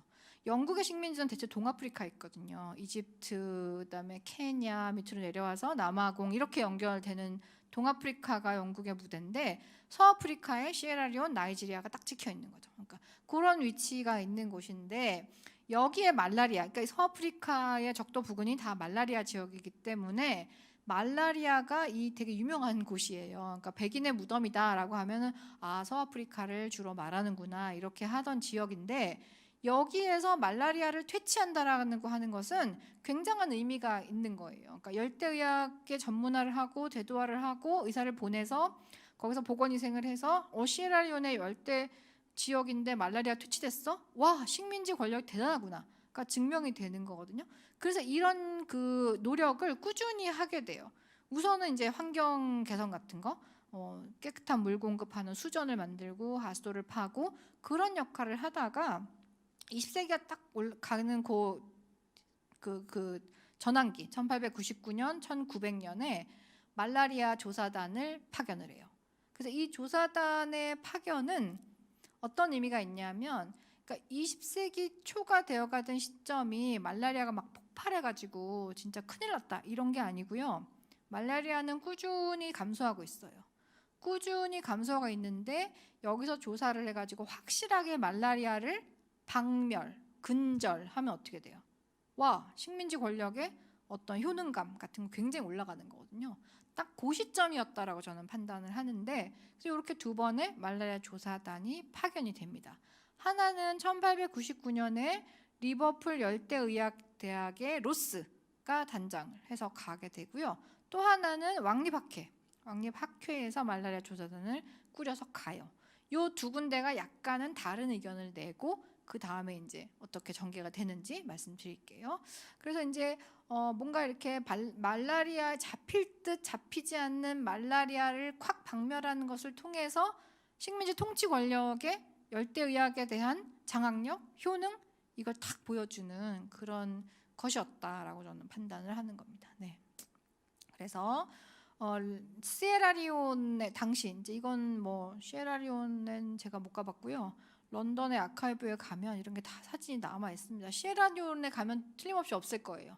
런던의 아카이브에 보관되어 있는 사진들인데 당시 이제 시에라리온의 중심 타운에 길을 닦는 거죠. 길을 하고 오물통 같은 거 있었고 홍수가 나가지고 수로가 다 기능이 상실되어 있는데 이것들을 고쳐가지고 이렇게 막혀 있는 하수도를 하수 물 내려가는 길을 만들고 뭐 이렇게 했다라는 게 다 사진 같은 걸로 남아 있고요. 소각로, 쓰레기 소각로 같은 거 만들었다. 급수대를 만들었다. 배수로를 설치했다. 이런 거, 그러니까 말하자면 도시의 인프라를 정비를 하는 거예요. 이것과 말라리아의 조사와 퇴치의 노력 같이 이루어지는 거거든요. 그래서 근데 시에라리온이 또 되게 복잡한 곳이에요. 왜냐하면 아까 말씀드렸듯이 서아프리카에 원래 노예무역을 하던 거점인데 여기를 프랑스 식민지로 많이 넘어갔기 때문에 영국은 여기를 지켜야 되거든요. 그랬을 때 이 시에라리온에 누굴 보내서 식민화를 하냐면 흑인 노예들, 그러니까 아메리카 플란테이션으로 노예무역으로 보냈던 흑인 노예들이 미국이 독립하잖아요. 미국 독립전쟁을 할 때 노예들을 병사로 동원해요. 영국군이. 그러니까 미국 독립하겠다는 미국과 맞서 싸우는 거죠. 그러면 싸우는 병사가 되는 것과 노예 해방을 맞바꾸는 거예요. 그래서 해군 병사가 되거나 육군 병사가 돼서 일단 해방 노예가 되는 거죠. 그러니까 노예 상태에서 벗어나 자유의 몸이 되면 그 다음에는 영국으로 건너오거나 아니면 여기 붙는 것처럼 캐나다의 노바스코샤 같은 데로 이주를 하거나 이런 길들이 열리는 거죠. 노예에서 벗어날 수 있는 길이 열리거든요. 그래서 이렇게 해서 흑인들 중에 블랙 로얄리스트 혹은 The First Black Britans라고 불리는 사람들이 영국으로 건너와요. 건너와서 약간 뭐 많진 않고 한 19세기 초에 한 10,000명 정도, 뭐 좀 더 지나서 20,000명 정도 이렇게 됐다고 하는데 주요 도시에 보이는 거죠. 이 사람들의 피부색이 다르니까 눈에 확 띄죠. 주요 도시에 흑인들이 보이기 시작했어요. 근데 이 사람 다 빈민인 거예요. 국어를 하거나 뭐 구빈원에 왔다 갔다 하거나 하니까 그 도시의 엘리트들은 뭐라고 생각하냐면 문제다. 사회 문제니까 이 사람들을 좀 어떻게 해야 되는데 자 어떻게 할까? 이 사람들 원래 아프리카 출신이니까 아프리카를 보내자. 라고 해서 시에라리온으로 이주시키자라는 계획을 실행해요. 근데 생각해 보세요. 이 사람들이 어디서 왔는지 시에라리온이 자기들 고향도 아니잖아요. 그러니까 원래 강제 이주된 사람들을 다시 시에라리온으로 강제 이주시키는 형태였다는 거죠. 그래서 몇백 명, 300몇 명이 가요. 그렇게 해서 시에라리온에 원래 거기 살던 원주민 템네족이 있고 그쪽에서 들어간 사람들이 거기에 섞이게 되는 거죠. 이 사람들이 주로 영국과 관련되는 일을 하거나 영국의 입장을 대변하거나 그런 크레올 주민들이 되는 거죠. 영어를 쓰고. 그래서 뭐 자메이카에서 오기도 하고 캐나다에서 오기도 하고 이렇게 해서 시에라리온의 주민 자체가 복잡하다라는 거예요. 그리고 굉장히 전략적인 거점이다라는 걸 알 수가 있는 거죠. 시에라리온이 뭐가 뭐 대단히 많이 나와서 거기가 뭐 자원이 물론 다이아몬드가 좀 많이 나오긴 합니다만 자원이 너무 많아서 뭐 땅이 넓어서 이런 게 아니고요. 이런 어떤 전략적인 이유들이 시에라리온에는 있었다라고 할 수가 있어요. 네. 그래서 이제 리버풀에 열대의학대학에서 로스가 조사단을 만들어서 갔잖아요. 갔더니 총독이 너무 좋아하는 거예요. 하먼 총독이 와 너무 좋다. 로스가 와가지고 로스 박사님이 와서 막 조사를 하고 모기 웅덩이 메꾸고 막 했더니 모기가 없어졌어요. 그래서 너무 좋아하는 거예요. 그 주민들도 내가 시찰 갔더니 너무너무 좋아하고 총독이 와서 모기를 잡았다. 자기 중심적인 얘기죠. 그런 얘기를 막 했다며 로스한테 이제 감사 편지를 막 쓰고 이렇게 하는 거죠. 근데 로스는 어떻게 주장을 했냐면 로스는 이제 의학자죠. 의학자, 생리학자, 병리학자고 아노펠레스 모기가 옮긴다라는 걸 알아요. 그러면 아노펠레스 모기, 그 빨간 줄 있는 모기거든요. 그 모기가 어디 사는가를 봐야 되겠죠. 그래서 서식지를 면밀히 조사를 해요. 아노펠레스 모기의 서식지를 지도에다 표시해요. 그리고 모기 유충이 살 만한 물이 고여있는 웅덩이랑 웅덩이는 다 메꾸는 거죠. 그러니까 물 웅덩이가 없게 하수를 파서 물이 흘러가야 되는 거예요. 물이 고여있으면 여기 큰일 나는 거예요. 모기가 살게 되고 유충이 번식을 하면 아노펠레스 모기에 감염이 될 수가 있으니까.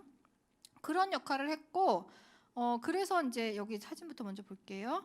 로스가 만든 지도예요. 아노펠레스 모기가 어디 사는지. 여기 지금 잘 안 보이실라나? 빨간 점. 여기가 모기 서식지.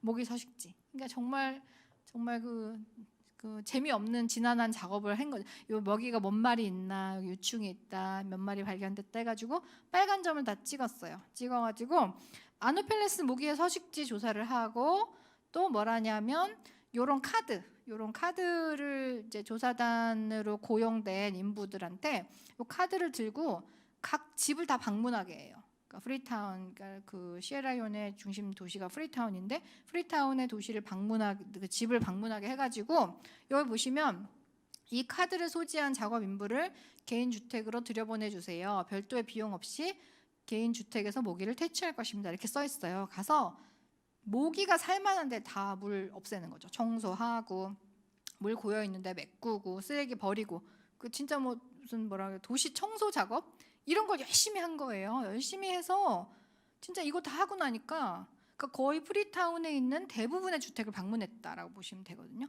너무 노력을 많이 했죠. 하고 나니까 모기의 개체 수가 현저히 감소했어. 이렇게 된 거예요.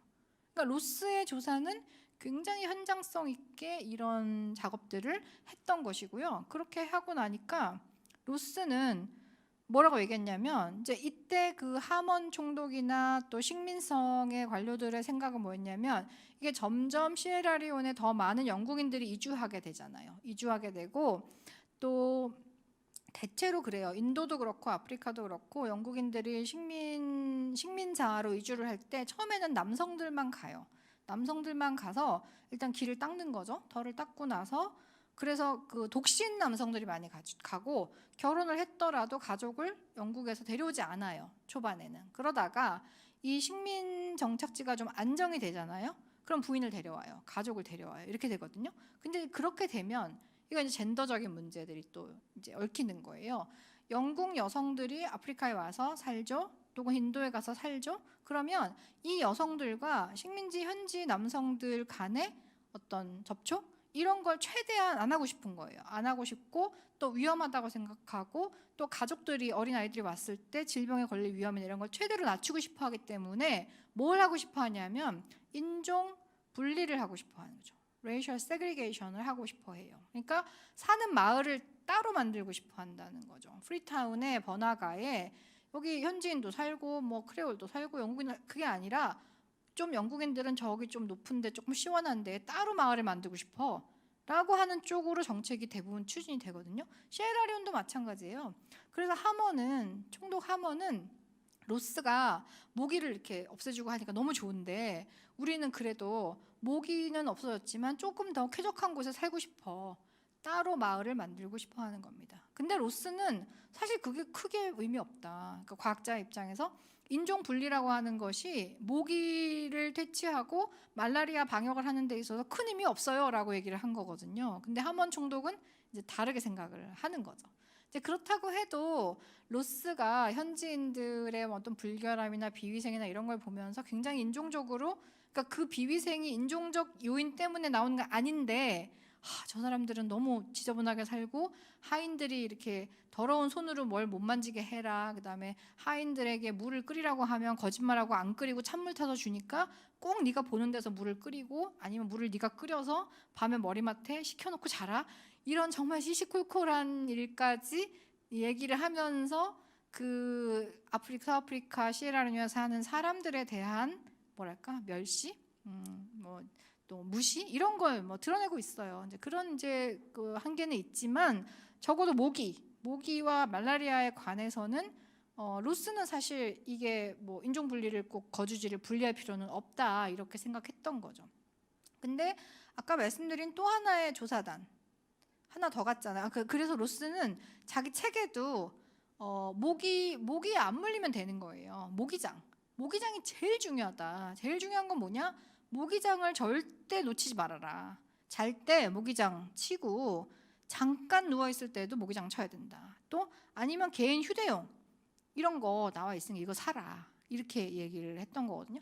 근데 이제 왕리바케 조사단은 달라요. 약간 왕리바케 조사단은 원주민이 말라리아를 유럽인에게 감염시킬 수 있다. 원주민이 모기에 물리고 물려서 말라리아 걸렸는데 말라리아 걸린 사람을 또 모기가 물면 그 모기가 다시 유럽인을 물면 걸리는 거잖아요. 그러니까 사람 간의 그러니까 컨테이션, 접촉 감염은 아니에요. 말라리아는 모기가 매개하잖아요. 그러니까 제일 좋은 건 모기에 안 물리는 거야. 근데 모기에 안 물리는 게 생각보다 쉽지 않다면 거주지 분리해야 된다라는 주장을 하는 거죠. 그래서 함원 총독 이하 식민성 관료 많은 사람들은 물웅덩이를 없애는 것보다는 거주지 옮겨야 되고 그러려면 철도를 놔야 돼. 그럼 여기에 또 이제 건설의 업자와 거기에 투자자들이 또 돈을 벌 수 있는 기회가 되죠. 그래서 철도를 놓아가지고 고지대, 프리타운 안에 백인 주거 전용 지역을 만들어요. 힐스테이션을 만들어서 철도로 연결해요. 철도로 연결하는 이런 고산철도의 건설을 또 주장을 해요. 그래서 결과적으로 보면 이 시에라리온, 서아프리카 시에라리온의 맥락에서 말라리아의 방역이라고 하는 것은 말라리아 자체의 방역으로 안 끝났어요. 말라리아 방역을 통해서 인종 간의 주거지를 분리하는 정책에 이 말라리아의 방역 조사와 퇴치라고 하는 게 이용됐다라는 거죠. 사실 또 이게 거주지 분리하는 게 효과가 정말 없었냐라면 그렇지도 않을 수도 있는 거죠. 그러니까 이게 방역과 분리, 인종 분리의 관계라고 하는 것이 적어도 방역을 위해서 분리를 하는 것이 아니라 인종 분리를 하기 위해서 방역을 하나의 명분으로 활용한 측면이 강하지 않나. 저는 약간 요걸 보면서 그렇게 조금 이제 분석을 해봤었습니다. 네.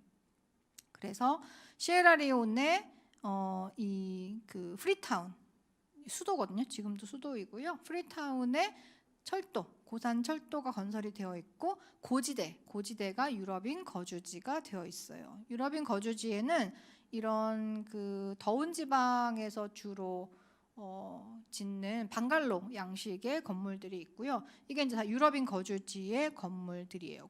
공무원의 거주지 본부라든지 방갈로 주택이 쭉 이렇게 서 있다든지 또 이걸 필로티 구조라고 하죠. 밑에서부터 띄워가지고 통풍을 하게 하고 그 1층이 밑에는 뚫려 있고 좀 높은 데서부터 시작하는 거죠. 그럼 더 훨씬 시원하겠죠. 그리고 여기 베란다를 양쪽으로 다 두는 거예요. 그래서 통풍이 확 잘 되도록 해야 된다. 이런 걸 내가 강조하고. 네, 그래서 이제 약간 결론 부분으로 가 보자면, 영제국에서 이 전염병이 했던 역할이라고 하는 것은 콜레라의 경우에 인도로부터 이제 90여 개 회로를 타고 메트로폴리스 런던을 휩쓸고 런던의 하수도 처리를 하는 어떤 모멘트를 만들었던 것이고요.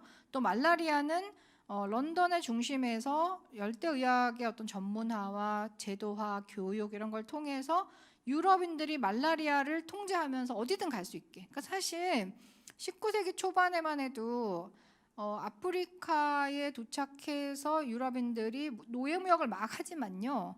내륙으로 잘 못 들어갔어요. 대부분 해안선에 있는 항구들에서 노예무역만 했지 내륙으로 들어가는 것은 아프리카인 협력자들, 그러니까 유럽인들에 의한 노예무역에 같이 가담을 했던 아프리카인들이 있거든요. 그러니까 아프리카인들의 다른 부족들을 원래는 전쟁을 하면 전쟁 포로로 삼고 그들을 노예화를 했다가 대를 물리지 않고 그냥 이제 풀어주거나 하는데 그런 노예들, 전쟁 포로들을 유럽인들의 노예로 팔아넘기는 메커니즘이 작동하기 시작해요. 그러다 보면 이제 노예를 전쟁 포로를 노예로 삼는 게 아니라 노예로 삼기 위해서 전쟁을 하는 거죠.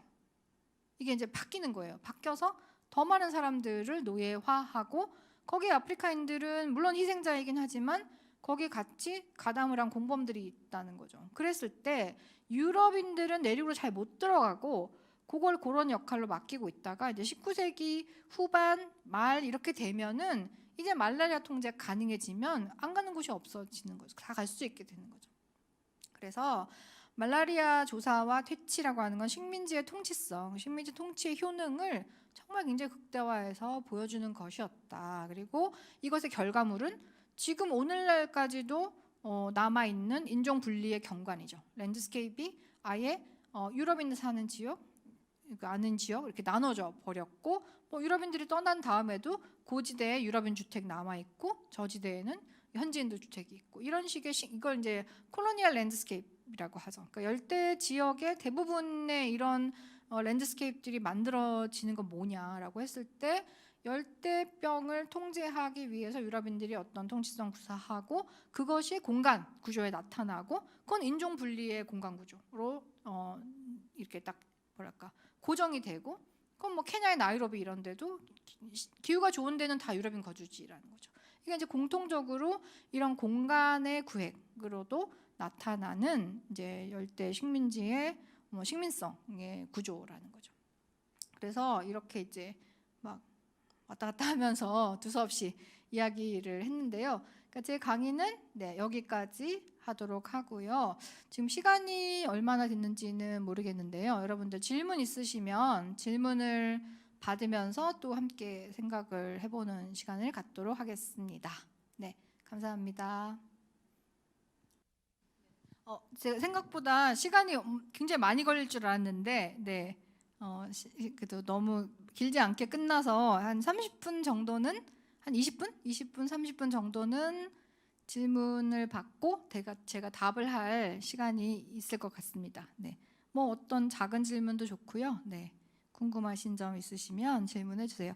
그리고 그 강의 자료를 드렸거든요. PDF로 지금 PPT 만든 거 PDF로 드렸고, 그리고 그 시에라리온 말라리아에 대해서는, 열대의학과 말라리아는 제가 논문을 쓴 게 있어요. 몇 년 전에 짧게 정리한 게 있어서, 아무래도 그냥 PPT 보시는 것보다는 정리한 글을 보시면 조금 흐름이 이해가 되실까 해서 그 논문 PDF도 드렸거든요. 그래서 나중에 좀 읽어보시면 연결이 되지 않을까 싶습니다.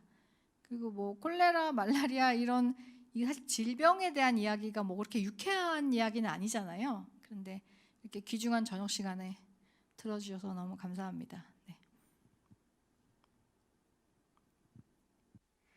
네, 김민정 님이 질문 주셨습니다.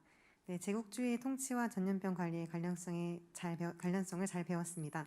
영국 제국주의에서는 콜레라와 말라리아가 대표적이라면 미국 제국주의의 대표적 전염병은 무엇이 있을까요? 에이즈일까요? 미국 제국주의의 대표적 전염병은요, 아주 현대적 맥락에서는 뭐 에이즈 얘기도 할 수 있겠지만은 19세기까지 내려가면 황열, 옐로우 피버라는 게 있어요. 그 제가 이제 오늘 황열 얘기는 영제국을 중심으로 하니까 안 다뤘는데요. 사실 멕시코만의 그 뭐죠? 그 멕시코 운하 건설하고 할 때 황열이 많이 돌아가지고 그때 많은 사람들이 죽었고, 그 황열 통제를 어떻게 할 것인가가 국제적인 문제로 떠오르기도 했고 그렇거든요. 그리고 이제 황열이라는 질병은 아프리카에도 있고 아메리카 쪽에도 있고요. 그 역사적인 어떤 사건을 하나 또 이야기를 드리자면, IT 혁명이라고 여러분 아시나요? 프랑스 혁명과 같은 시기에 있었던 1789년에 프랑스에서 혁명이 일어나고 1791년인가부터 IT에서도 혁명이 일어나거든요. 그러니까 프랑스 혁명의 소식이 전해지면서 IT의 노예들, 아프리카에서 온 노예들이 프랑스의 혁명의 소식을 들으니 모든 사람이 자유롭고 평등하다면 우리도 해방되는 것이 맞지 않느냐라는 걸로 노예들이 혁명을 일으켜요. 노예들이 혁명을 일으켰을 때 처음에 이제 막 전투에 승리를 하다가 나폴레옹이 프랑스 정권을 잡으면서 나폴레옹의 메제르 사령관으로 해서 진압군을 파견해요. 1800년대 초반에 진압군을 파견해서 막 힘든 전투를 하다가 결국은 이제 이기긴 하는데, 그 르클레르크라고 하는 나폴레옹의 메제, 그 인물이 IT에 진압을 하러 왔다가 거기서 황열로 죽어요. 그러니까 풍토병. 그 풍토병에 미국과 관련된, 그러니까 미국이라기보다 아메리카 대륙과 관련된 대표적인 풍토병은 황열이라고 할 수 있습니다. 에이즈는 아주 굉장히 현대적인 맥락이죠, 그죠? 아프리카에서의 에이즈 통제 같은 것이 그 유럽이나 미국 서구를 통해서 굉장히 그 새로운 제국주의적 방식으로 이루어지는 거, 그러니까 아프리카를 또 낙인 찍는 방식이 이루어지고, 이런 면이 뭐 최근의 얘기라고 할 수 있겠죠. 네. 네, 최상만님이 질문 주셨습니다. 네, 식민주의와 제국주의 시대의 전염병의 역사를 요즘의 코로나 팬데믹 진행과 비교해서 양상이 어떻게 다른지 짤막하게 요약해 주실 수 있을까요? 요즘의 팬데믹, 그쵸. 코로나 팬데믹은 사실 워낙 또 초유의 사태이기도 하고요. 이게 이제 사망자 수나 이런 걸 봤을 때는 정말 팬데믹인 것 같아요. 그리고 식민지 시대에 사실 이제 콜레라가 팬데믹이라고 말씀드렸고, 콜레라는 1860년대, 70년대 런던에서는 통제가 됐지만은 사실 뭐 오스만 제국이나 인도나 이런 데서는 계속해서 발생하거든요. 아프리카에서도 마찬가지고. 그래서 콜레라가 팬데믹으로 세계 각지에서 발병을 하긴 했으나 그것이 지금의 코로나 팬데믹만큼은 아니에요. 사망자 수나 또 발생했던 지역이나 이런 걸 봤을 때 지금의 코로나를 능가하는 팬데믹은 지금까지 없었다라고 할 수 있어요. 가장 비슷하다고 비견하자면요, 제가 다음 시간에 말씀드리려고 하는 스페인 독감.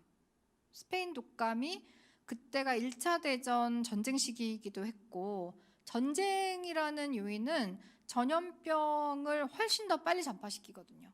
전투를 하잖아요. 그리고 전쟁하러 군인들이 여러 곳으로 전투를 옮겨 다니잖아요. 이게 이제 전염병 완전히 그 스페인 독감 폭발시키는 요인이 됐거든요. 그래서 만약에 코로나하고 비슷한 양상을 그래도 비교한다면 스페인 독감이 가장 비슷하지 않나라고 얘기할 수가 있고요. 제국주의 시대, 식민주의 시대에 요 콜레라나 말라리아 이런 것들은 굉장히 고전적인 질병이다. 고전적인 제국주의의 전염병이다라고 말씀드릴 수 있을 것 같아요. 그래서 다음 시간에 제가 이제 스페인 독감하고 코로나 얘기를 조금 해보려고 하는데요. 뭐 이제 말라리아랑 시에라리온 열대의학 통제 이거는 제가 좀 학문적으로 연구해서 아카이브 자료도 보고 했던 거라서 논문이 있지만 이제 스페인 독감, 코로나는 뭐 저도 여러분과 마찬가지로 이제 한참 이 코로나를 지나면서 한 사람의 시민으로서 제가 느끼고 고민하고 저의 주제와 또 연관시켜서 한번 생각해 보려고 해서 아마 논문 자료는 없을 것 같아요. 그냥 PPT만 만들어서 여러분하고 공유하려고 하고요.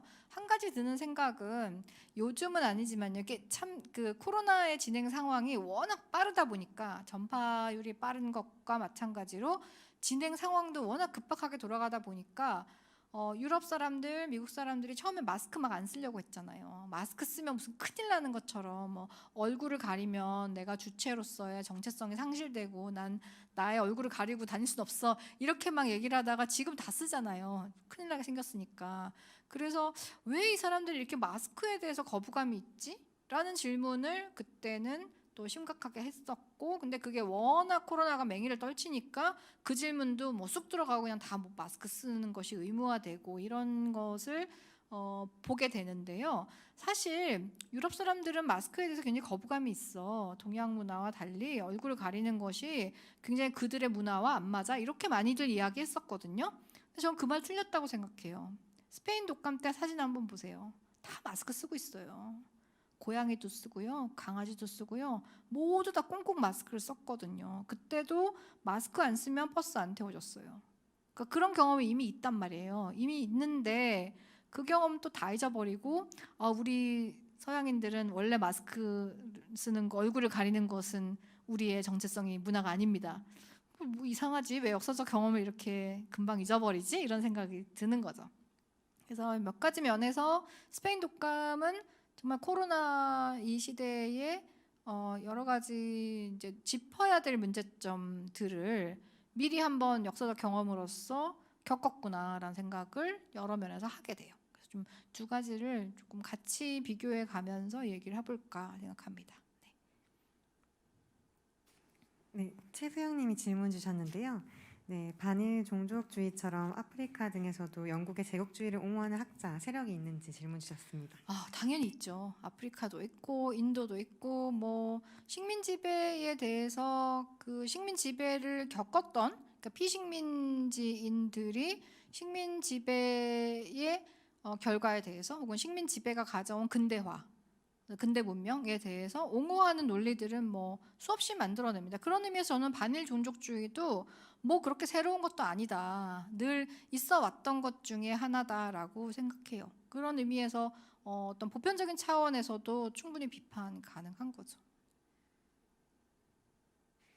네, 김시은 님이 질문 주셨습니다. 한국에서도 식민지의 유산은 식민지 근대화론으로 인정받거나 혹은 착취 경험으로 배척받고 있습니다만 열대 전염병의 퇴치 및 위생 발전의 경험은 각 식민 국가에서 어떻게 기억되고 있는지 궁금합니다. 네, 그게 저는 그러니까 일본 식민지 경험으로서 식민지 근대화, 그러니까 도시의 인프라, 철도나 아까 보셨던 상수도나 이런 것들이 만들어지고 개발이 되고 근대화가 되고 이런 것이 식민지 시기와 완전히 맞물려 있고 그런 식민지 근대성으로 개발이 되었기 때문에 그것을 가지고 식민 권력의 어떤 뭐랄까 강압성, 식민 권력이 갖고 있는 폭력의 구조 이런 걸 잊어버리게 만드는 것이 되면 안 되니까 우리가 굉장히 비판을 하잖아요. 근데 이것보다도 그러니까 또 도시 인프라가 되고 근대화가 되는 이것보다도 훨씬 더 강력한 게 질병을 통제하는 것이었던 것 같아요. 그러니까 예를 들어 대만 같은 경우에도 대만의 풍토병 같은 걸 그 통제하는 데 있어서 일본이 굉장히 큰 역할을 했고 그것이 대만인들이 일본에 대한 반감을 물론 없지 않지만은 그것을 굉장히 줄여주는 역할을 했다라는 얘기를 하기도 하거든요. 그리고 아프리카 같은 데서도 열대의학을 말라리아가 통제되지 않던 것이 총독이 오고 총독이 왔다 모기가 잡혔다 이런 얘기를 하는 것처럼 통제되지 않던 말라리아를 통제하는 서구의 의학의 권력 이것은 굉장히 절대적으로 받아들여질 수 있었다라고 생각이 들고요. 근데 이제 그러면서도 아프리카의 상황도 점점 이제 변하는 거예요. 각 국마다 또 차이가 있지만은 예를 들어서 현지인 의사들, 그러니까 아프리카인 닥터들이 생기는 거죠. 아프리카인인데 유럽인들이 와서 현지에 세운 의과대학을 나오고 개업을 하는 의사가 돼. 근데 아프리카인 의사예요. 그러면 식민 권력이 가져오는 전염병에 대한 통제를 한편으로는 이게 맞아 부럽다 이렇게 보면서도 아니 전염병 통제한다면서 왜 인종 분리 주거를 짓지? 저게 무슨 핵심인가? 이런 비판을 또 하게 되는 거죠. 그래서 현지인 의사들 중에 식민 권력이 갖는 열대 질병의 통제와 그것이 갖는 어떤 의미 이런 것에 대해서 비판적으로 보는 사람들 생겨나고요. 또 현지인 의사도 다 똑같진 않아요. 거기서 돈을 벌고 자기도 개업을 하고 살아야 되니까 식민 권력하고 결탁을 하기도 하고 또 혹은 식민지에 온 개업 의사들하고 경쟁 관계를 이루면서 그들이 갖고 있는 식민 권력의 전염병 통제에 대해서 반대하기도 하고 아니 우리 전통 의학으로 할 수 있어 이런 얘기를 하고 굉장히 복잡한 양상으로 사실 전개됩니다. 그래서 이게 인간의 안전에 대한 문제잖아요. 생명이 걸려 있는 안전에 대한 문제를 누가 통제하고 누가 병을 낫게 하느냐라고 하는 것은 굉장히 강렬한 효과를 낳았다. 이게 뭐 다리 짚고 도로 놓고 이거하고는 사실 비교되지 않을 정도로 강력한 힘이었다라는 생각이 저는 들게 되는 것 같아요. 네. 답이 됐을까 모르겠네요. 얼굴이 안 보이니까 답이 됐는지 안 됐는지 알 수가 없습니다. 네, 신윤아님이 질문 주셨습니다. 네, 혹시 영국 제국주의, 미국 제국주의 외에도 일본도 당시엔 동아시아에서 제국주의로 인식되었던 것 같습니다. 혹시 일본 제국주의도 대표적인 전염병이 있을까요? 일본 제국주의가 통제한 전염병들요. 일본 제국주의도 전염병 통제를 많이 했죠. 여기 이제 콜레라 같은 것도 있고 장티푸스, 이지 이런 거 조선에 와서도 했고 만주에 갔을 때 말라리아 통제 이런 것도 했고요. 또 일본 식민지들이 남양, 그러니까 남쪽 남자에 대양할 때 양자 써가지고 남양 그러니까 태평양의 남쪽 폴리네시아, 미크로네시아 이쪽도 일본 식민지 됐던 지역이 있거든요. 그러니까 거기도 말라리아 지역이니까 말라리아에 대한 통제 이런 거 일본의 군진 의학들이 다 했죠. 네. 그런 면에서 영국과 비슷하다고 할 수 있어요. 그러니까 식민 지배를 하는 제국의 권력은 이런 통치의 수단으로서 통치의 수단의 한 중요한 축으로서 의학이라고 하는 식민 의학이라고 하는 분야를 가질 수밖에 없지 않았나라 생각하는 거죠. 네. 네, 또 신윤아님이 또 질문 주셨는데요. 네, 영국 런던과 일본 에도가 인구 100만 명이 넘었다는 내용이 흥미로웠습니다. 네. 당시 일본은 어떻게 인구 100만 명을 넘을 수 있었는지 궁금합니다. 에도는 상업 중심지거든요. 그러니까 교토가 전통적인 그 정치 도시였다면 에도는 상업과 무역 중심지로 굉장히 성장했던 도시예요. 정말 상인들의 도시라고 할 수 있거든요. 그러다 보니 전국에서 물산이 모이고 사람이 모이고 집들이 늘어나고 인구가 늘지 않았을까? 제가 뭐 자세히는 모르겠지만 그렇게 추정을 하고요. 그 당시에 그러니까 번영의 어떤 정도라고 할까? 물론 뭐 도시의 인구가 100만 넘었다 이것만 갖고 다 얘기할 수는 없겠지만은 영국이 영제국으로서 절정을 향해서 가고 있었고 또 일본의 어떤 발전도 굉장히 눈부시게 성장하고 있었다라고 얘기할 수가 있을 것 같아요. 네. 네, 이병우님이 질문 주셨습니다. 18세기 영국인들이 물보다 맥주를 더 많이 마셨다는 기록을 봤는데 콜레라도 그 원인 중에 하나라고 봐도 될까요? 그 사례가 저도 읽으면서 굉장히 재밌었거든요. 1854년에 런던에 콜레라 돌아갔고 진짜 난리가 났는데 좀 사람들만 다 쓰러지고 막 하는데 이상하게 거기 브루어리 직원들만 몇백 명이 안 걸린 거예요. 그래서 봤더니 얘들은 이 사람들 계속 하루 종일 술 마시고 이게 맥주 마시면 배가 많이 부르잖아요. 물을 마실 새가 없는 거예요. 그래서 안 걸렸다라고 하는데 물론 이제 그거는 그 특수한 어떤 하나의 사례였을 것 같고요. 근데 사실 영국 사람들이 맥주를 많이 마시는 거는 사실인 것 같아요. 왜냐하면 펍 같은 데 가면 점심 때부터 마시거든요. 시켜서. 그럼 저는 도대체 이해가 잘 안 가기도 하고 저렇게 막 맥주 마시면 졸리고 한데 일이 되나 싶은데 많이는 아니지만 뭐 한 원 파이트 정도니까 한 500잔 한 잔 정도? 그 정도는 그냥 물처럼 마시는 것 같아요. 그러니까 맥주를 많이 만들기도 했고 흑맥주도 많고 그렇게 많이 마시고 그 많이 마셨던 이유들이 또 가만 따져보면 물을 마시면 자꾸 탈나니까 물 마시면 배탈 나고 병 걸리고 잘못하면 막 탈수로 죽더라라고 하면 경험적으로 에이 그래 물보다는 그냥 맥주를 마시는 게 낫겠다 그런 생각을 했을 수도 있겠다는 생각은 들어요. 네. 많이 마십니다 맥주를. 와인보다 맥주 훨씬 더 많이 마시죠. 네, 이재훈님이 질문 주셨습니다. 네, 은유로서의 질병에 대해서 그리고 질병과 젠더 문제에 대해서도 잠깐 언급하셨는데요. 어떤 전염병의 원인이 과학적으로 규명이 되지 않았던 상황에서 그 질병의 원인을 어떤 여성적인 것 내지 이와 유사한 타자의 이미지를 가지고 설명했던 예가 서양 역사에 있었는지 궁금합니다. 너무 많죠. 너무 많아서 일일이 다 얘가 막 떠오르는데요. 그러니까 예를 들어서 이런 거예요. 히스테리아라는 게 있잖아요. 뭐 노처녀 히스테리, 뭐 산후 우울증. 그러니까 우리가 우울증이라고 부르는 그거의 통칭이 히스테리인데 그 히스테리가 어원이 뭐냐 하면 자궁이라는 말에서 나온 거예요. 여성의 자궁. 그러니까 여성은 사실 여성과 질병과의 관계가 어떠했느냐라는 질문을 하면 여성 자체가 그냥 질병이에요. 여성이라는 것 자체가 온전치 못한 거예요. 온전한 어떤 소위 말하는 노말, 정상의 신체를 가진 게 남성이기 때문에 남성의 신체에 미치지 못하는 여성은 그 존재 자체가 병적인 거죠. 그러니까 여성이 맨날 아픈 거는 이상할 것도 없는 거야. 여성들은 맨날 아파. 맨날 어디가 아프고 저기가 아프고 허리가 아프고 뭐 일 좀 시키려면 맨날 어디가 아프다고 해. 그런 얘기로 연결되는 거거든요. 그러니까 가장 대표적인 질병이 정신병 중에 히스테리, 우울증 이런 게 여성의 질병이고요. 또 생리를 하는 거, 그러니까 월경과 질병을 연결시키는 담론도 너무너무 많아요. 그러니까 여성이 월경을 할 때 월경 전후 증후군이라는 말이 있잖아요. 그 월경 전후 증후군도 약간 이것도 양날의 검인 것이 분명 그런 증상이 있기 때문에 월경 전후 증후군을 질병으로 보고 적절한 치료를 해야 되고 그걸 사회적으로 배려해야 돼. 맞죠. 근데 그걸 너무 크게 보면요. 월경을 하는 여성은 일정 기간 동안 병자가 되는구나, 질병을 갖는구나가 되는 거예요. 그러니까 이걸 되게 조심해서 봐야 되거든요. 그래서 월경하는 것 자체가 병이니까 월경하는 기간에 온갖 이상한 일들이 다 일어난다고 보는 거죠. 대표적인 게 도벽이에요. 월경하는 동안에 멀쩡한 귀부인이 저기 가게에서 물건을 훔쳐요. 그래서 왜 그러냐 했더니 제가 사실 월경 중이라. 병이로군요. 그러니까 여성의 몸과 여성의 특성과 병을 연결시키는 거죠. 그런 건 너무 많습니다. 네. 왜냐하면 해부학적으로 근대 해부학이 발달하면서 남성의 몸이 인간의 모델이에요.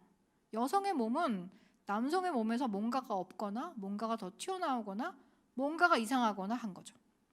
그렇게 근대 해부학의 어떤 과학 지식이라는 게 절대 젠더 중립적이지 않고 그런 식으로 세팅이 됐기 때문에 여성의 몸은 계속해서 질병과 연결되는 거죠. 저는 지금도 그런 담론이 완전히 극복됐나? 라는 생각을 물어보자면 그렇지 않은 거 아닌가라는 생각이 들거든요. 네. 근데 해부학과 여성의 몸에 대해서는 제가 또 굉장히 관심을 갖고 있는 지금 뭐 너무 많이 얘기하지는 못하겠지만 네, 그렇습니다. 네, 아마도 마지막 질문인 것 같습니다. 최소영님이 질문 주셨는데요. 런던 영국사 관련 영국의 박물관을 소개해달라고 말씀해 주셨습니다. 영국 역사 관련 박물관이요? 영국의 런던에 있는? 런던에 있는 박물관들은요, 너무너무 많은데요. 정말 저는 영국이 아마도 박물관 연구, 그리고 박물관 전시에 있어서는 뭐 전 세계적으로 가장 훌륭한 쪽에 속하지 않나? 라는 생각을 하는데요. 런던에 있는 영국 역사와 관련된 박물관, 우선 가장 중요하게는 브리티시 뮤지엄이 있죠. 브리티시 뮤지엄도 우리가 흔히 이제 대형 박물관 이렇게 번역하는데 거기도 이제 그레이트 브리티시가 아니라 그냥 브리티시 뮤지엄이니까 그냥 영국 박물관 이렇게 이야기하죠. 근데 이제 영국 박물관에 가시면 뭘 볼 수 있냐면 전 세계에서 뭐 얼마나 많이 약탈해 왔는가. 영국이 정말 제국이었고 넓었고 많은 지역에서 많은 걸 갖고 왔구나라는 걸 확인하실 수가 있고요. 그리고 이제 영국 역사도 그걸 통해서 볼 수가 있죠. 볼 수가 있고 또 영국의 역사, 근데 이제 좀 흥미로운 것은 워낙 영국의 박물관들은 전문적으로 세분화되어 있다 보니까 예를 들어서 영국 역사 박물관 이런 이름을 가진 박물관은 없어요.